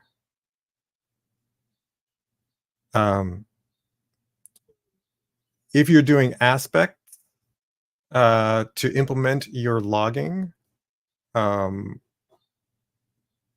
perhaps other kinds of things, that is IO related. Therefore, it must go in the infrastructure. Therefore, it must go inside an adapter. Security presumably by security you mean obtaining the security principal, because security is also a domain concept. Um, and so you'll have the framework or library specific security stuff in the infrastructure package because it's framework and library specific. Inside your domain, you're going to have other ways of doing that. So what went wrong? Well, let's see. The first caused by says error creating bean with name song importer. So we want to do when we see stack traces like this is we want to Go farther down. go further down. Yeah. Okay. So No that's, qualifying. yeah. So we want to look at the ultimate source. So if we, Just the bottom, right? Yeah, this is the yeah, bottom. yeah. So you want to scroll so we can see the Horizontal. whole line.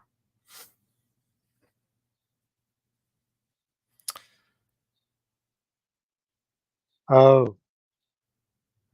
Do we need to note AutoWire? So what is this saying? I can't read it. Let's do that. Oh. So no qualifying bean of type song service.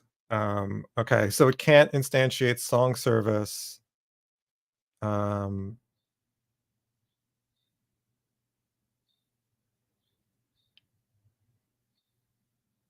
Is Why that can't? part of what when we moved it over? Because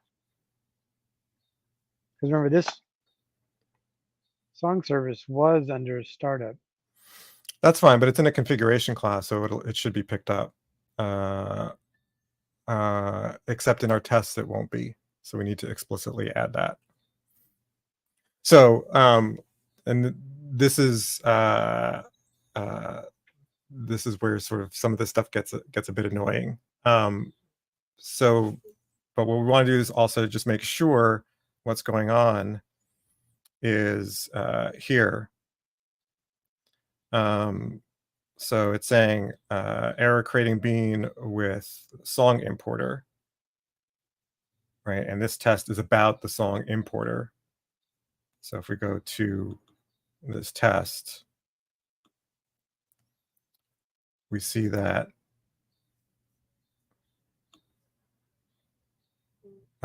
we have mocked out the song JDBC repository.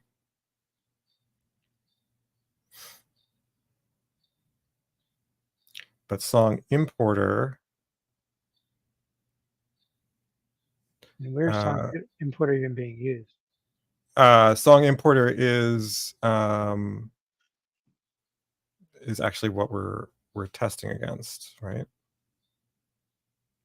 Oh, we're using importer to populate that endpoint to populate the list, but will be a list of themes.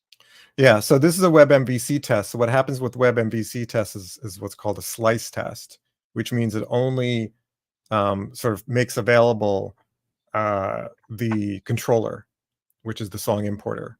But song importer, if we look at song importer, why don't you jump to song importer? Sure. You have to Just click on making a that. note about Yeah. WebMVC test. Sorry, jump to song importer.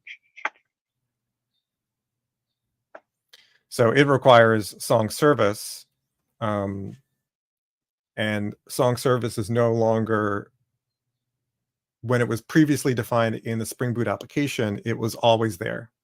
But because we pulled it out to a separate config file, the downside is it's not always there. The upside is this gives us more control when we're running tests of what that song importer and song service and so on look like.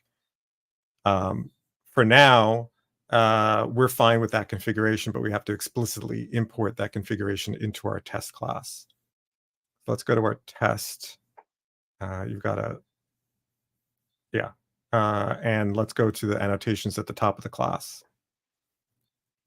And so after at WebMPC test, the 17.5, let's add an at import. And not that class. That's a stupid import.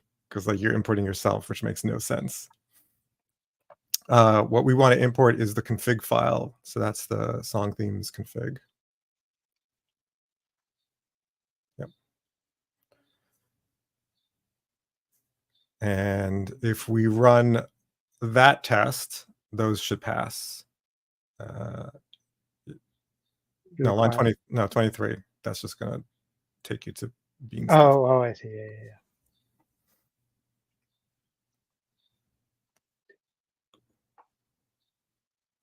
My brain was thinking this was a method, not a class, for a split second. Okay, Full Nalpha asks, is song service a Spring bean? Song service itself is not a Spring managed class, and that's why we have the @bean method in our config to bridge the framework to our agnostic application class. So we can basically copy that line to the other test class, so we can get that one to pass. Yeah, the one that was failing. Oh darn, we didn't save that one.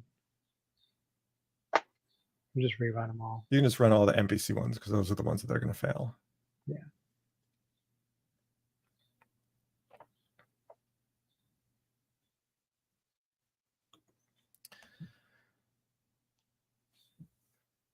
Yeah, that's correct, full Nuffle. All this, anything that is a specific concrete dependency on Spring security must be in an adapter, must be in the infrastructure layer, cannot be in your application.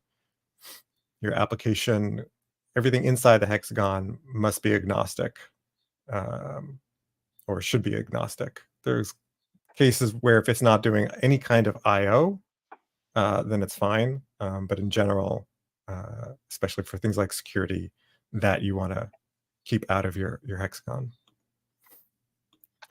All right, so same fix should get this to work.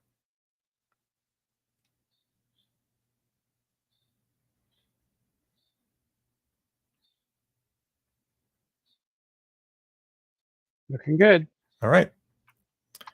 So let's do a commit. Yeah, it's been ages. Yeah.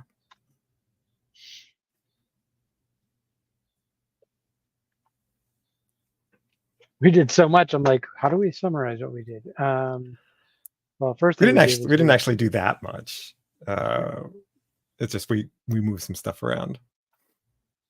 Well, we never committed the Finder stuff we did. Yeah.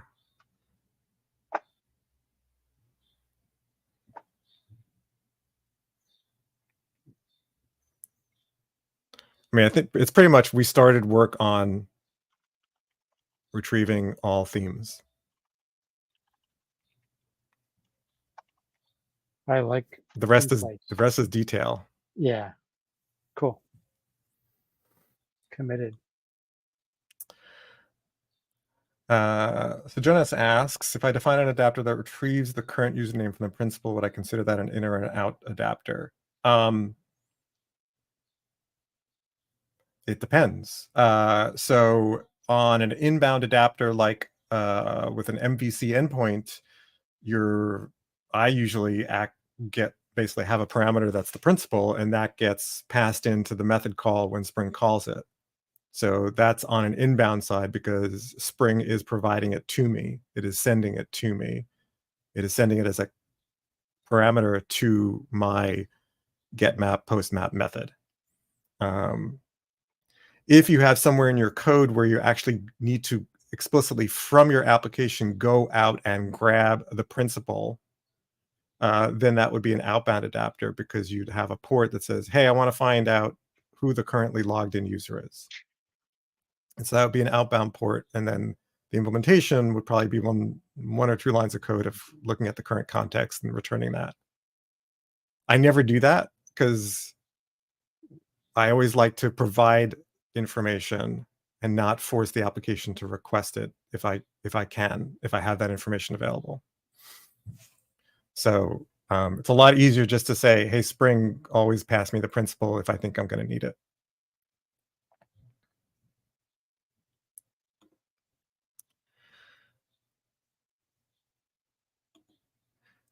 Yeah, tell, don't ask is the way to think about it. If that works for you. never seems to work for me because I always feel like it's phrased backwards to what my brain interprets it as. But basically provide the information to whatever needs it instead of, so expanding on that is provide the information instead of have it request it. So importing song theme config solves the problem because the tests are trying to use the song importer. The song importer has a dependency on the song service. But because it is a web MVC test, right, it's a slice test, the only thing that Spring will actually instantiate and put in the container or the application context, the only thing it will put in there is the controller that you're testing. Everything else is ignored. The point is because it's a slice test, you don't want to create more objects than you need. We got it for free before because it was in Spring Boot application, and that's actually automatically, all that configuration is automatically included on any web MVC test, which is why we moved it out, because we want to have more control over when those things get created. And I remember learning about this and being really confused until it's like, oh, Spring Boot application is special, and stop doing config in there because it's just confusing.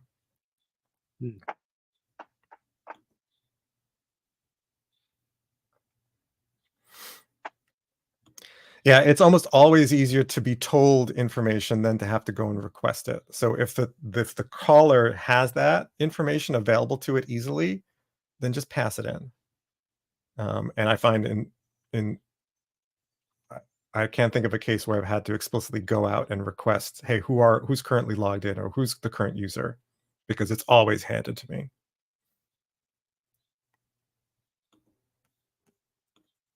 All right. So now all our tests work and we've committed. So now we can now drill down a layer, because we've got our test against the adapter that does the right thing. And somewhere in that test,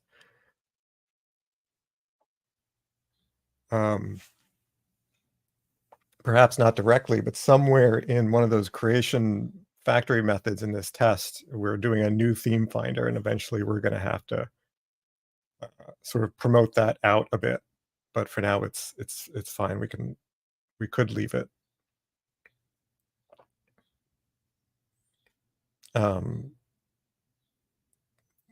Just to be clear, why don't we here? Let me. So this method here.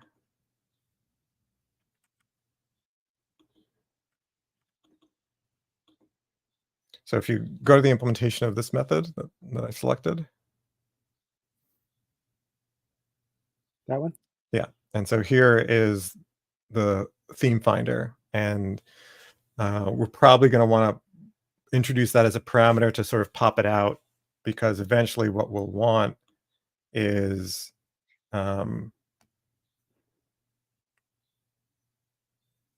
well, maybe not here. Maybe this is fine. We could have a better way to sort of an easier way to set it up by basically instead of forcing us to create songs and then figure out a way to extract those, we could just put it in the theme finder directly. I don't think we need to do that. So I think we can now move on to what and how should theme finder work.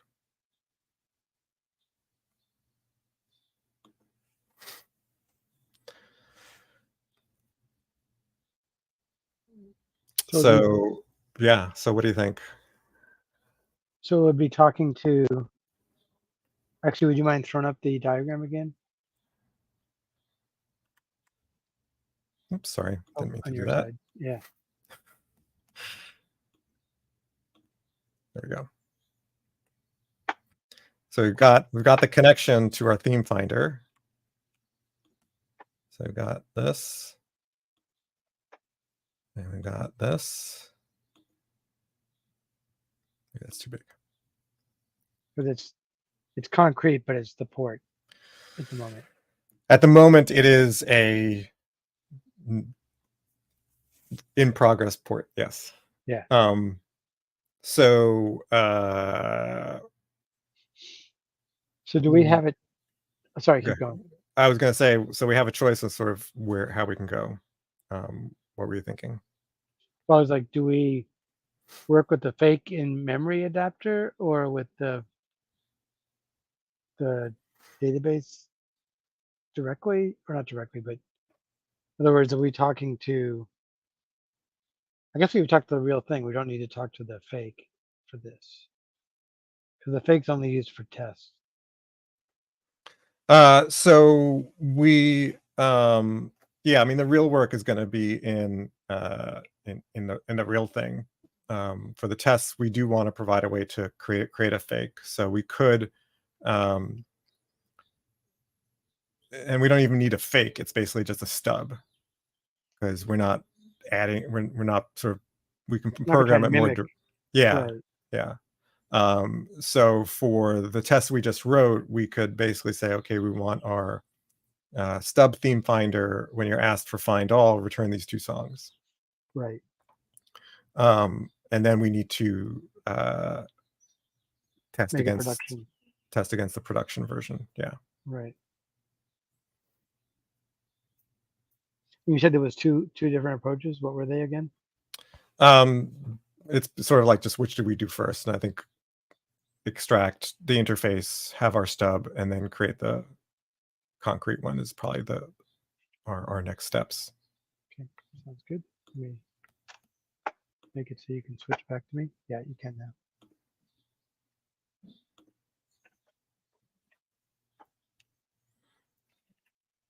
So we just extract interface on this class. Yeah.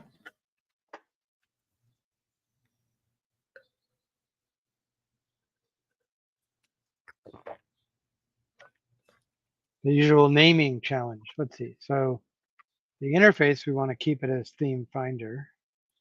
Right. So that's why we want to do the rename original class and use interface.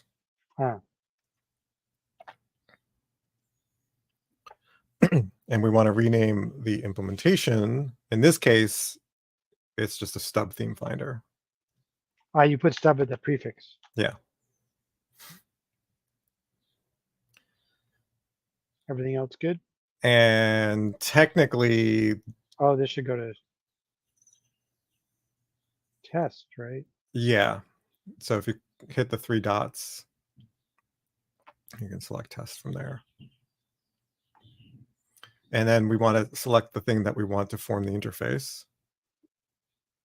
Oh, this guy. Otherwise, it won't do very much. And that's it. Okay.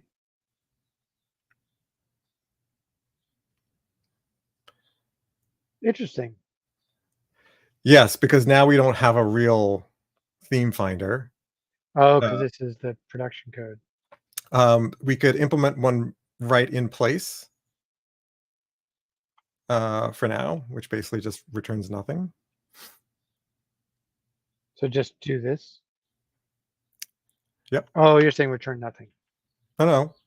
What you just had. So this one. Yeah. Yeah. I don't know why it's asking you. It's only one. And you can convert that to a Lambda because it's a single abstract method. You'll have to click on theme finder. Nope. Click on the high level. Oh, here. That. Yep. Heck, you could even replace it with a method reference.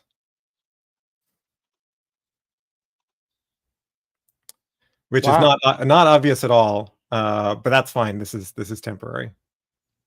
Yeah, that's a little bit cryptic. So if it's too is there any value in doing that? No, I mean you could leave it as an anonymous inner class, even if that's easier to understand.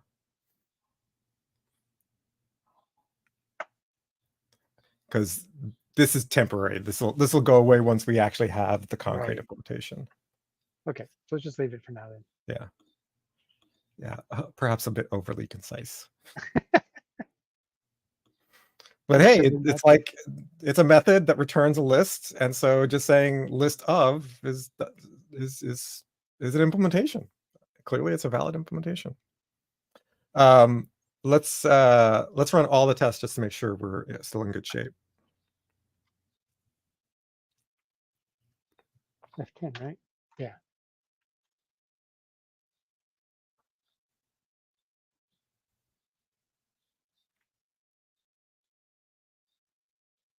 Should probably break if we're doing a hard stop. Yeah, I was going to suggest a 12:30 break our time. after this. Cool.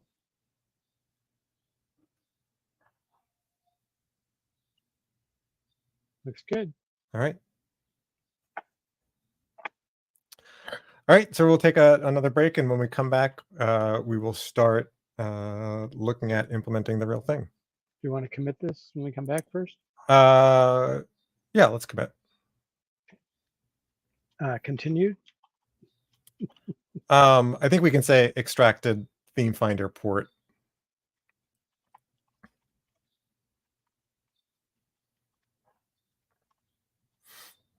Yeah. Okay. All right. Enjoy the coffee break. We'll see you in a few. Coffee.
All right, and we're back. The coffee just made me think of something. Like I like coffee, but I'm not a connoisseur at all. But Oh. my local neighborhood coffee shop is the owner is considered, like one of the best roasters. Like I think she wins world championships kind of thing. Hmm. And she was telling me about these beans she just got from Colombia, Mm-hmm. and they do this thing called co-fermentation, which is kind of Hmm. so they literally ferment the beans with the berries still in them, or the Hmm. berry around the coffee bean Oh. in watermelon juice and added yeast. Hmm. And so she let me sniff the beans, and the beans smelled like watermelon. I haven't tried it's incredibly expensive. It was like $40 for a bag, Oh but gosh. I'm hoping when she does a tasting, I can see what it tastes like. But it smelled like watermelon, just kind of trippy. Hmm. Uh, so who knows what kind of coffee it'll make or espresso it'll make, but it'll be interesting. Yeah, I don't know if I want my coffee smelling like watermelon. Well, I mean, I do know, and again, I'm not a connoisseur, but for some reason, I do notice that for Ethiopian coffees, Mhm. it always tastes like blueberries, and it turns out that's a common Yeah, flavor yeah. profile for Ethiopians. Yeah, I mean blueberries, yeah, I'm pretty much a Brazil bean fan. I'm Ah, not much of a Colombian. I mean Colombian's okay, but I much prefer Brazil is my go-to. is your go-to? Okay, yeah. Yeah. So you know more than me. I'm like, I don't know what's. I just know about Ethiopian because I like it, and it does taste like blueberries, which is a trip compared to like wine when they say the wine tastes like leather jacket and cigarettes. I'm like, what? Okay, what were we doing? So I would just want to ask answer some. So Philadelphia asks, why not use Java 21 records for persistence? Because uh, I don't know why. I'm not sure if we did that intentionally. What is our data? Can we go to our database implementation stuff? Go. Where'd it go again? Are you gonna click or you want me to do it? I was just pointing for you. Uh, I was like, I'm waiting for you to click. Yeah. Well, I'll just click then. Okay, just do it. Yeah. So let's.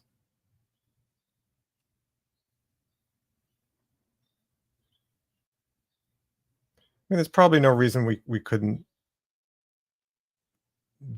do it. I don't remember Spring Data JDBC supports records yet. I think that probably was why we didn't do it. But right now, there's no reason why we couldn't store that the song DBOs they could be records too, as long as Spring Data supports that. I don't know if it does. Persisting entities, supported types.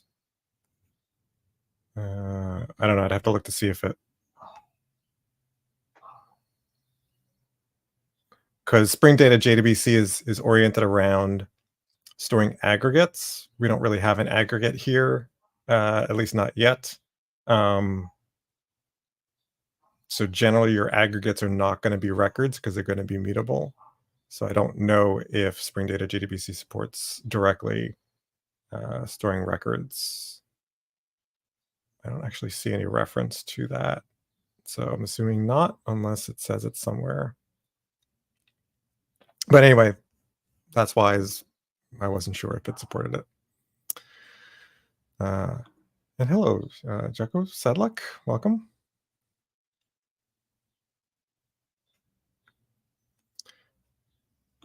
All right, so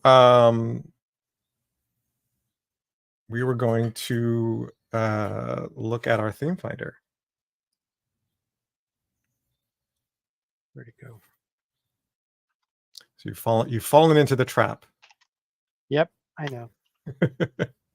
Which is so easy to do. I was looking for I looked at the screen for a split second, and then I was looking for what's the shortcut to get to this. Yeah. I did files, not classes. richer than classes. Actually, what is classes? It's Control Alt N? No, classes is It's just plain Control N. Control N without that. Yeah, So yeah. the one with the fewest keys is the one that you probably usually want. Use the most, yeah. Okay, there we go. So what's our table structure? I forget what it is. Why don't we look at our DB migration scripts just so we can remind ourselves what our table structure is. Now, in this case, we do this, right? Is it DB? You can probably look for just V1, that one. So themes are in an array. So this will be interesting.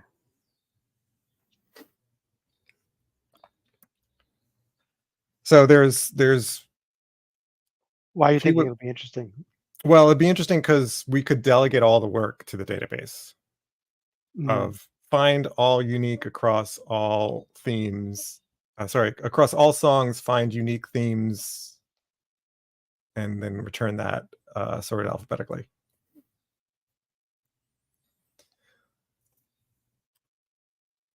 And there a reason not to do that, or pros and cons? What were you thinking?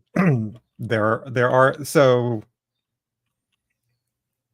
I don't think there are any cons, other than we have to have the correct SQL. Why wouldn't we have the database do what it's really good at? Right.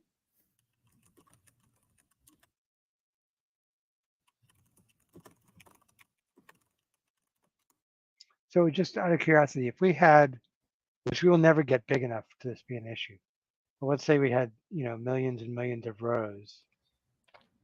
I guess at that point it would be worth normalizing to a themes table. Well, yes. So that was sort of the thing that was in the back of my head when we started looking at this is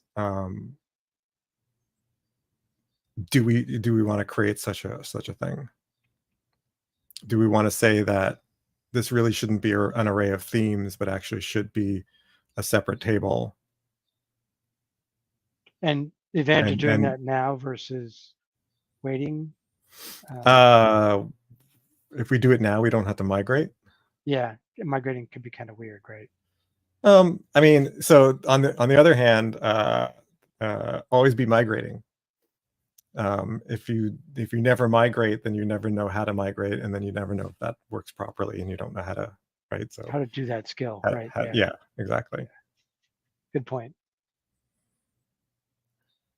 But but the question is it worth it to normalize the data? I mean, certainly it would be way more efficient. Yeah. Right, because we basically just would read from the normalized table and we're done. Right, which would go really fast. So the only downside is it does make our database objects slightly more complicated. Do you want to see what my current, and this is, the current spreadsheet, which does not have all the data, by the way. I still haven't gone through all my .txt files and Word documents and everything and flesh this out. But even with this minimalist version, which only has like 500 songs, Mm-hmm. How many do I got here? Yeah, almost 600. So the number of themes in theme 1, I don't really have a count, but I could just estimate that's probably like 30.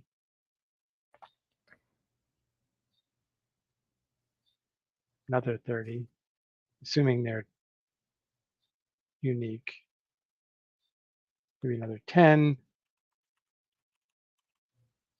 So yeah, so that's like roughly 90 themes, back of envelope. Right. Sketch. And how many songs? 568. So I doubt we'd notice the difference. Yeah.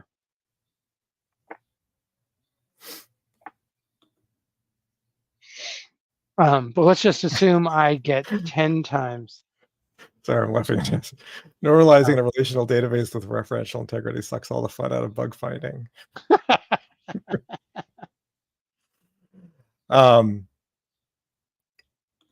Yeah, so normalizing would mean right now we're storing the same theme string multiple times in the database, right? So as you saw from the spreadsheet, every time we've got a song that has Halloween, the string Halloween appears in that row. Normalizing would be splitting out the stuff that you don't want multiple copies of into a separate table. So you'd have your songs table, and then you'd have your themes table. The themes would have basically the 50, 90 records, whatever the number of unique themes is. And then you have a join table that joins them together. And basically says, for this song, it has these themes. So this table's record has these other table records. And so it's basically many to many. Right. Which is normalized, but it turns out to be it's a little bit harder to deal with. It just makes this is the object relational mismatch, is that in object world it's not as convenient. Yeah, and so normalizing, if you took a course in databases or relational databases, there's different sort of how far you can go in normalizing. So there's first normal, second normal, third normal. Nobody really goes beyond much third normal form. So if you want to know more about that stuff, do a search on third normal form database, and you'll get some good stuff.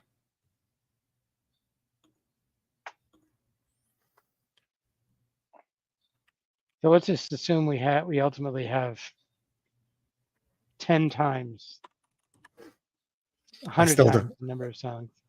Well, Still 10 times or pretty, 100. I mean, even what? Certainly on the order of thousands, I would expect to not notice any difference. Right. 50,000, maybe we'd start noticing Yeah. a difference, but we'd have to measure it. Right. So are there any non-performance reasons to normalize now, other than, I'm just trying to play devil's advocate, like Sure. not normalize now or normalize now? Any other reason to do it? You get to migrate earlier. From the always migrate perspective. But it makes a join, then you got to do joins more often, which is more complicated. Yeah, so that's basically the downside, is the table organization, and then therefore the queries are going to be a little bit more work, because even just to retrieve songs, we will have to join into the Themes. the themes table. Yeah, I think leave it for now is where I'm leaning towards, but what do you think? I kind of feel like leave it for now as well, and just keep it in mind for later. So Yeah. I mean, that's always the trade-off, or that's one of the trade-offs that you make in terms of normalizing or denormalizing. Normalizing tends to mean that inserts are a little bit more complicated, because you have to say, is this theme new? And therefore I need to create a new entry in the themes table, or is this one that already exists and I want to reuse it? So the inserts become more complicated. The selects become possibly slower because you're doing a join. So in a sense, denormalizing is optimizing for themes. Now we could do both. Basically have normalized and denormalized. Like a read-only table for. Exactly. And so every time you do an insert, you basically update that normalized table, which very much has the feel of CQRS. Yeah, I was gonna say that definitely had that kind of vibe. Yeah. Seems like a punt at this point. I think we should punt it. Yeah. Yeah.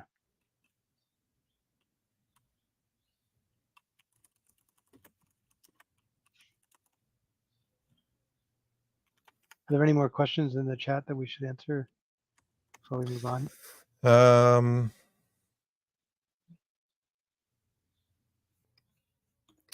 Full Novel asks, can we use Juke? We could, but then we'd be completely swapping out our persistence layer. We're currently using Spring Data JDBC.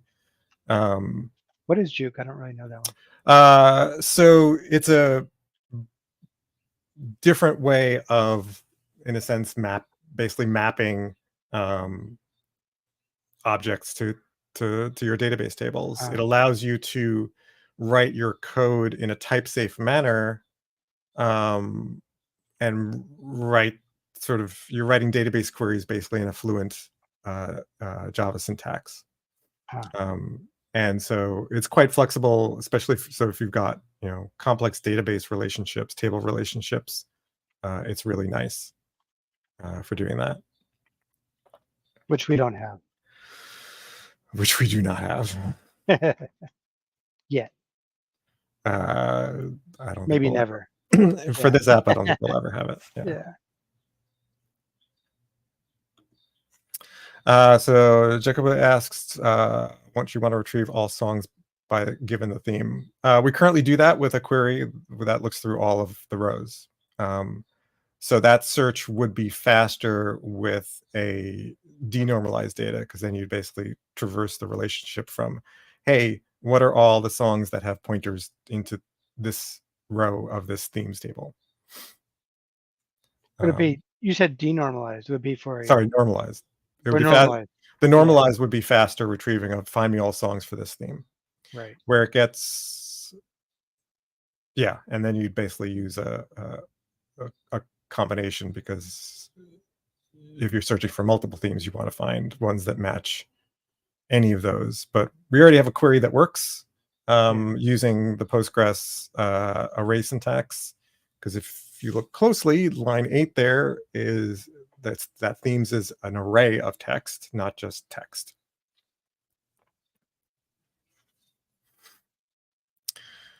All right, so we probably want to write, do we want to put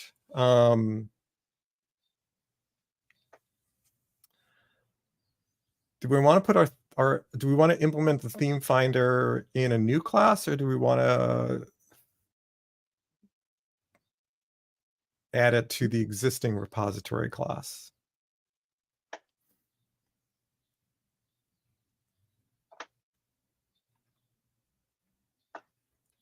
Doing it again.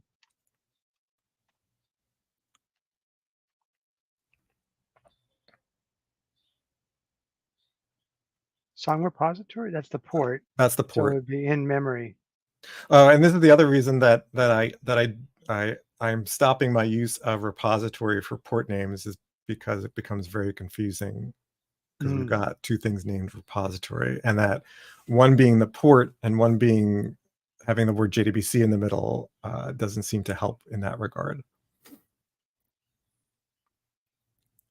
But for now, let's leave it. Let's not worry about that. So let's go to the song JDBC repository, because that's the concrete one.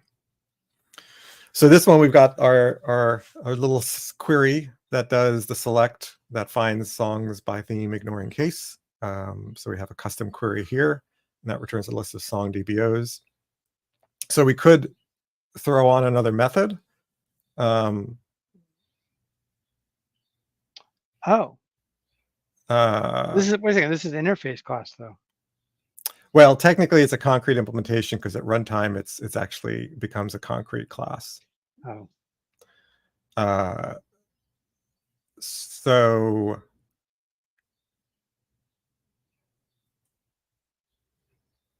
we go back to the drawing again. Would you mind throwing that up? Sure.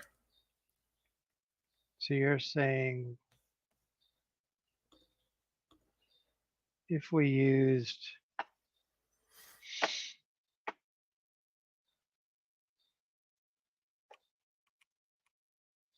then theme finder would talk directly to the same adapter. Yeah. So it's okay to have two different ports talk to the same adapter? I wouldn't use the term talk to. I would Sorry. say Yeah. two different ports implemented by a single class is totally Ah, fine. right. Yeah. So it's a class that implements multiple interfaces. Mhm. But so technically from a Java perspective, that's legit. Mhm. From a hexagonal perspective, It's also okay. Who cares? okay, as long as, well, I was thinking about that plug and play where you could remove one feature. One aspect about hexagonal that I think is pretty Mhm. cool is that if you want to eliminate a feature, you can just get rid of the ports and the adapters related to it and everything. Nobody's talking Yeah, to in that anybody case, else. you delete the port interface, and then you delete the implementation of that port interface from the class.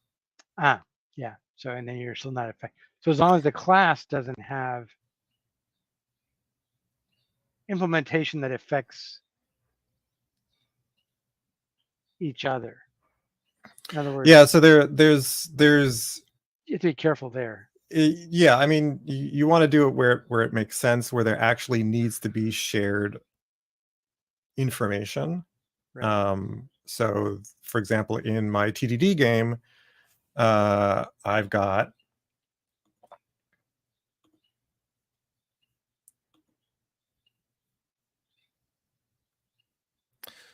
got this situation where I've got an inbound adapter and an outbound adapter sharing who's connected, because both this one updates the contents of the shared. So when you connect as a player, you connect with a WebSocket. We need to record that, because then when I broadcast information, I need to know who I'm sending it to. Mm. So this is a fairly common case where there's shared information, and so there's one implementation of the shared session that this one writes to and this one reads from.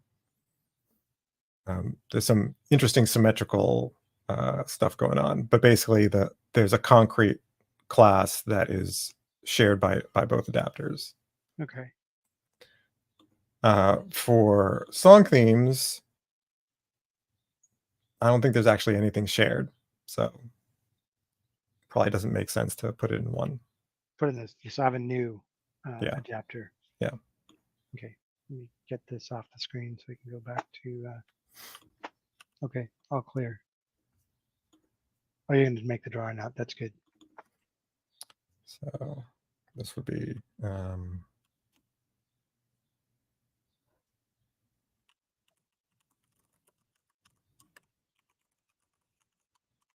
this would be the theme. Is it?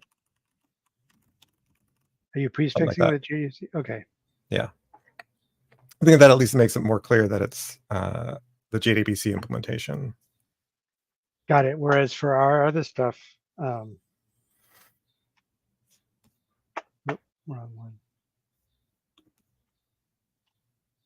We called We stuck the JDBC in the center, in the which middle, which is a little yeah, bit hard to yeah, see. yeah. Got it. So we could rename that at some I think point. that might be a good intermediate renaming step. Yeah. So let's just go there and rename it right now. Yep. Where'd it go? There it is. You probably want to rename from the the class side, not the test side. Oh, how did I get there? This one. Yes.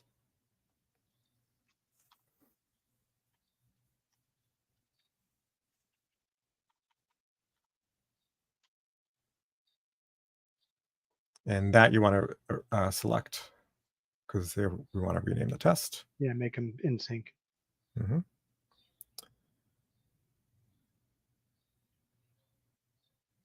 And I would probably say rename all of those. So you can do select all on the right.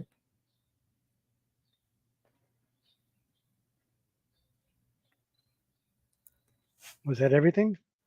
I think so. Let's run our tests. I just meant as far as renaming goes. Yeah. Oh, yeah, I think so. IO or all? Oh, let's just do all. Doesn't take all that much longer. So Falafel, that's an interesting thought.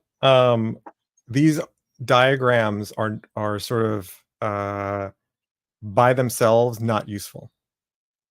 So trying to make them useful on their own, I don't think is worth the effort. These are sort of on the fly, in context, boundary Whiteboards. objects that are Yeah. that we're sort of creating meaning together, and that by themselves. And this is where people, I think, go wrong with artifacts. Is the artifact is not generally useful, um, because or for anything that's non-trivial. You can't just look at a diagram and understand it. So you end up having somebody walk through it, in which case you want something that's a bit more um, dynamic, which is why I usually draw things from scratch so that we can sort of build in everybody's brain as we're explaining it. You're sort of building up the context. However, the coloring is something that I have standardized on, and I talk about in my talks. So I use the specific coloring for the different parts, the inbound versus the outbound adapters, and the coloring on the ports and things like that. Those are pretty specific. We never did do the coloring on the project. Oh, no, we didn't. I can go and mark that as a to-do for me. I wouldn't mind learning how you do that. I have a video. You have a video. There you go. Of course you do. All right. What I was going to show yeah. Full Novel is Ted has it set up so that the adapters and each have their own color here in the IDE so that it matches the drawings, which is pretty cool.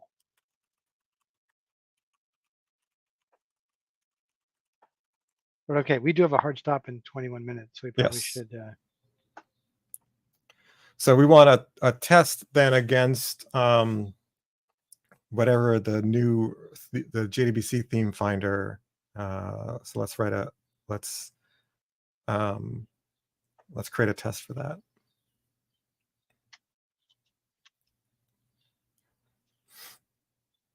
Oh, I thought we created a JDBC. Did we not even create one yet?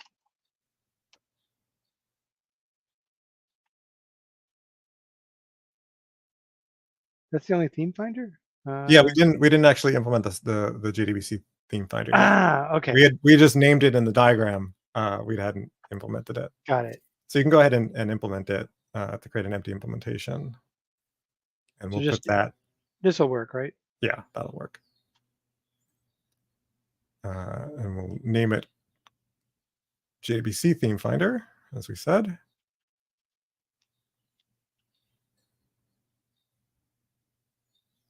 Location's fine because that's real, not test code. That's the wrong package though, because this is our outbound JDBC. And that's now correct. Okay. And yep.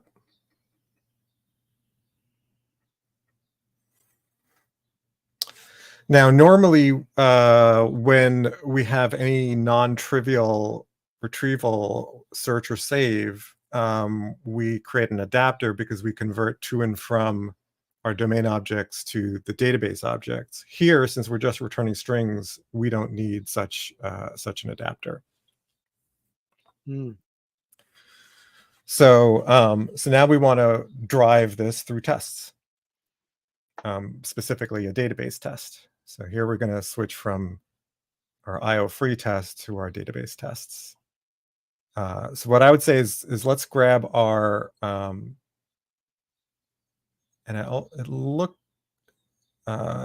let's grab the JDBC test because we're going to want a similar setup to that. This one? Yeah. When you say grab, so we're going to pretty much copy it. Can I just do a copy? Yeah, you can do an F5 copy.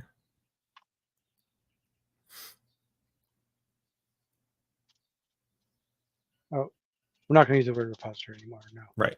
So this one's going to be called JDBC theme finder test.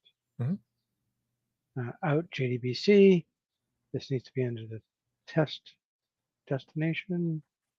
And we're good, right? Okay.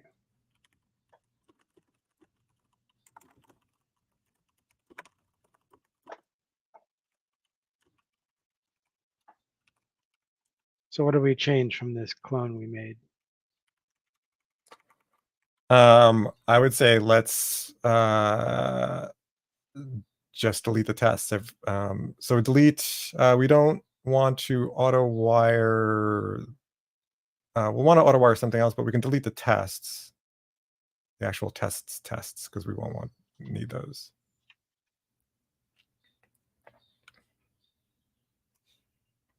I guess I could have done safe delete. Nah, it's not worth it.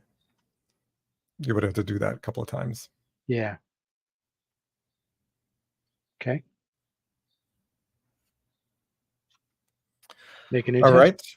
right. So yes, let's make a new test. Actually,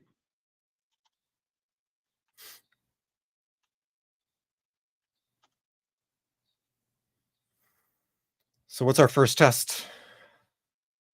We may only end up with having just one, maybe two tests. Yeah. So when we do a find all, we want all. How do we say that? So I think we can start with find all themes returns all themes. And then I was trying to think of how to put the returns all themes at the front. So what do we just say? We could say all themes returned by find all.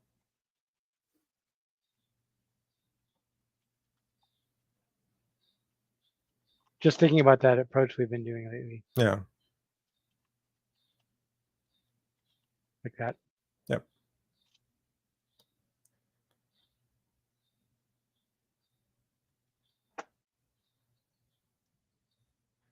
So here what we're going to do, and this is why I wanted to leave the JDBC song repository there.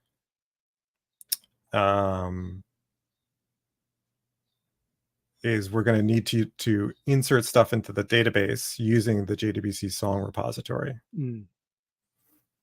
So actually, we might want to see if the other test had.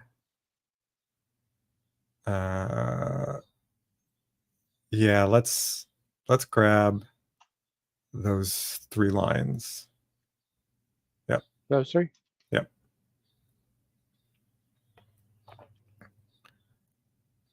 We don't actually need the return value, so you can just delete the left side of the assignment and then tighten it up because we don't need the blank line. So we can say all themes returned by find all for single song with multiple themes.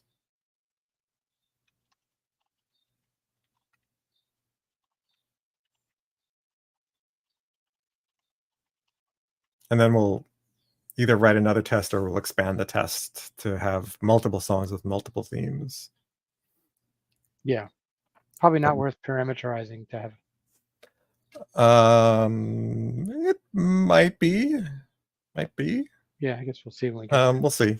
Yeah. So that puts it in the database. And so now we need to call our so we'll also need to auto wire our JDBC theme finder.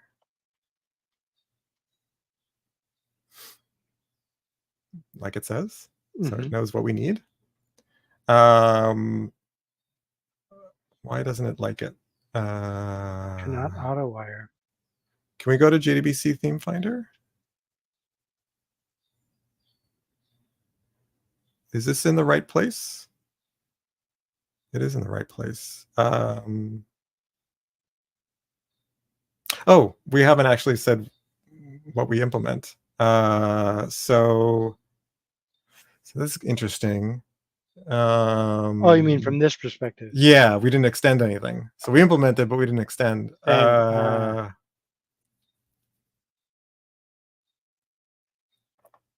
I think we want the same extends. I don't know that we'll need list CRUD repository, but we'll put it in there for now.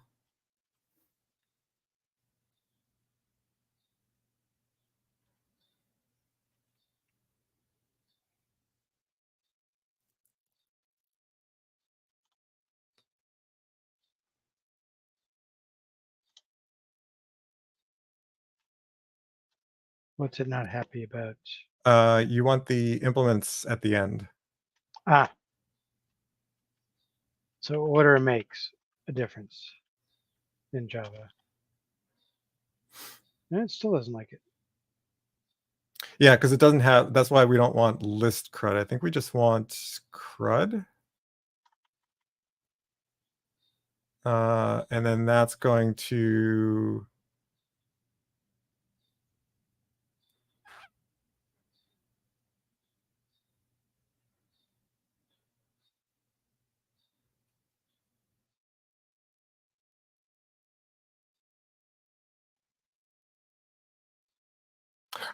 sorry. CRUD repository is an interface. So we how do we do this? Do we just implement both? Or do we create our thing as an interface? I think we create our thing as an interface. So JDBC theme finder should be an interface, and then it implements both of those. Oh, right. This was the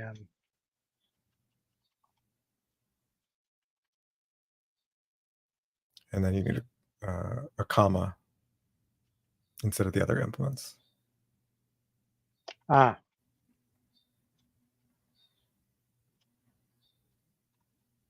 like that. And it's no longer implements, it extends because we're now an interface. Oh, there we go.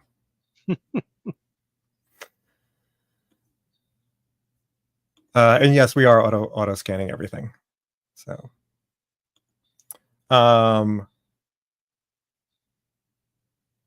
what's it complaining about on line 11? Oh, we're providing an implementation which we shouldn't be, right? So get rid of this entirely. Well, we need the.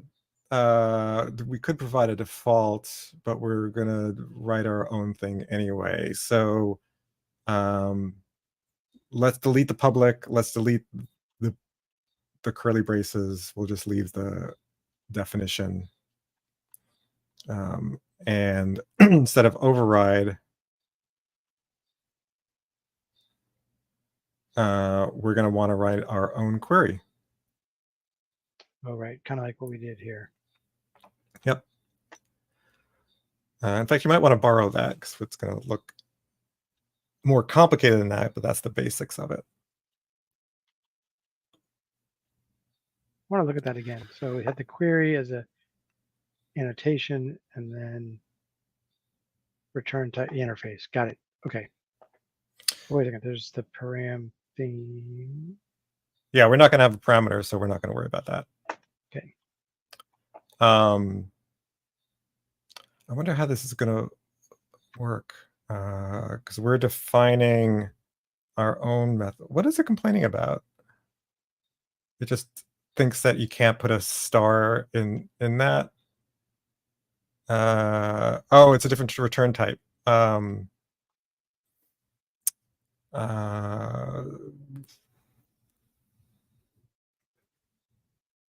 Is that based on the query? Shouldn't we? No, it's based on the fact that we're extending CRUD repository, which already has a find all. Oh, but and it's got this. So yeah, so it expects to be returning an iterable of song DBO.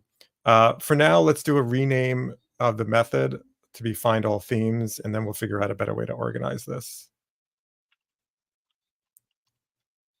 So I would do the rename from theme finder. Or just do a rename here and have it.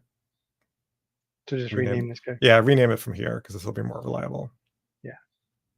And you said find all themes? We could just say all themes. because find is already in the name. Okay.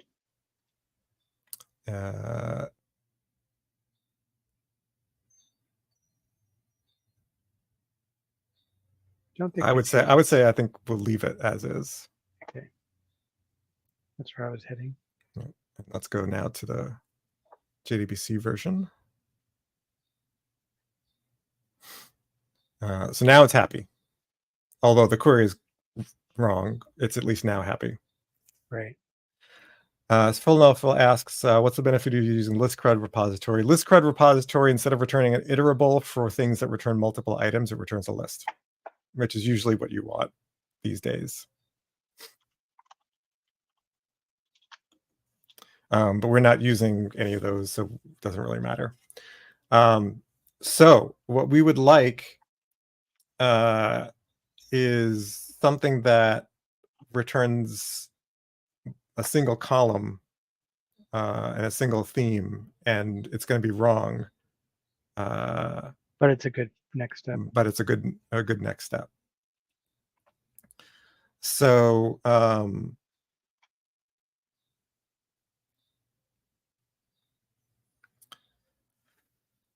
so let's do. Oh, I missed Astrid celebrate. What were we celebrating? The fact that we got something working.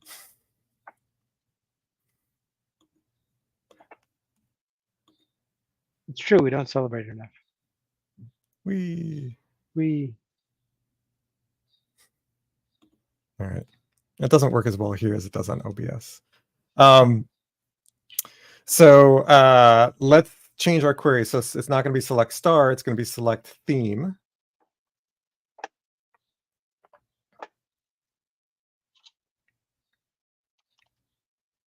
Okay. Theme, singular?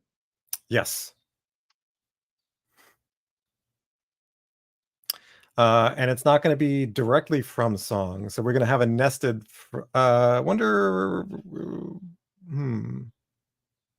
we do something simpler first.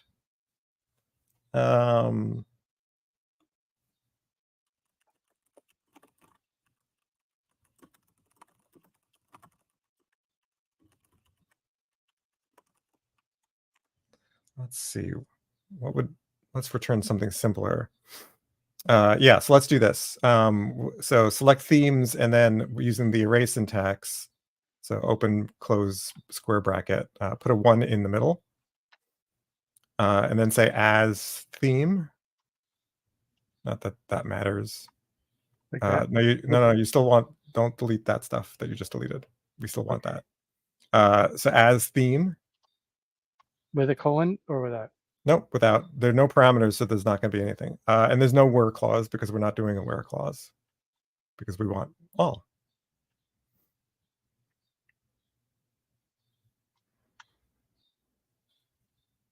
So this will select the first theme in the array, and regardless of uniqueness or anything like that. So if we look at our test, why don't we drag our test to the top? Let's add another. That's the wrong test. But we can grab the data from 54 and 55. And you may as well grab the save parts too. Actually, why don't you just grab 53 through the saves? Yeah. Because that's exactly what we want. It's for this test, not that one. And put that in place of what we have there.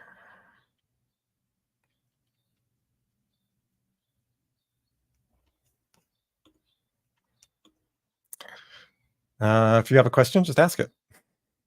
We're using test containers. We're using the repository to insert our data. So this gives us, if we were to get the first theme of everyone, we would expect money, money, daddy. Right, because we're not dealing with. We're not. we're not doing anything about trying to get all the themes. We're not trying to do uniqueness. So this will make sure that this will give us our sort of first step. So let's call the the all themes method on our theme finder, which is our JDBC theme finder. Yeah. Yep. And we can just assert that. Yep. It's not find all. It's all themes. Oh, right. So you probably want to undo. Yeah. Because it's going to be a different variable type. Right. No, just all themes, no find. Oh, we got rid of the find. Right. Yep. Yep. And these are themes. Yep. And then we can assert that it contains exactly what we said it did.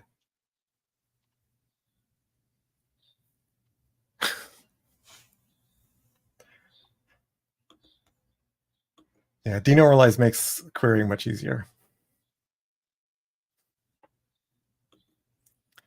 So we expect 3 strings. Just 3 strings. Okay. Right? It's basically the first theme in every row. And we want this to fail? Actually, it should pass. It may not pass because we don't know what the order is going to be. So this might fail, this might pass, depending on what the order that we actually retrieve things are in. Just run this one test? Or this? Yeah, do you have Docker running? Yes. Okay, then run it.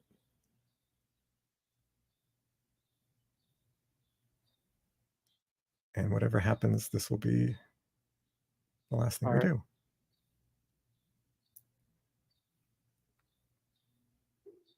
Woohoo! That it worked. Passed. Cool. All right. So next time, uniqueness and order. Yes. Because that's decidedly not in alphabetical order. So I'm going to do this. Yeah. Or actually, we could do it this way.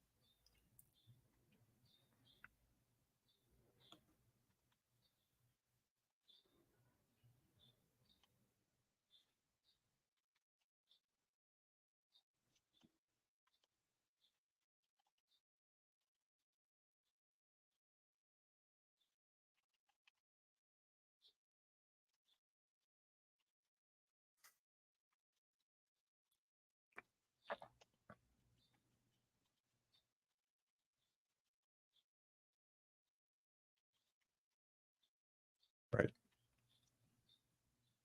Yep. So we can mark off 13 and get the dopamine hit. That's right.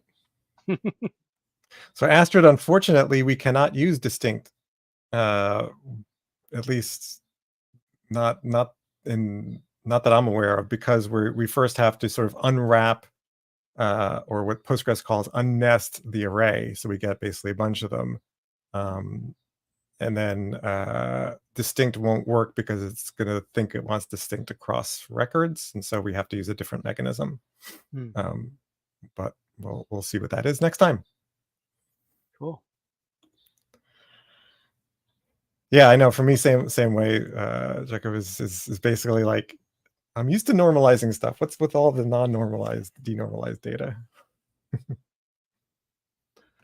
All right. So that's all, folks, for today. Thanks for hanging out and celebrating our successes with us.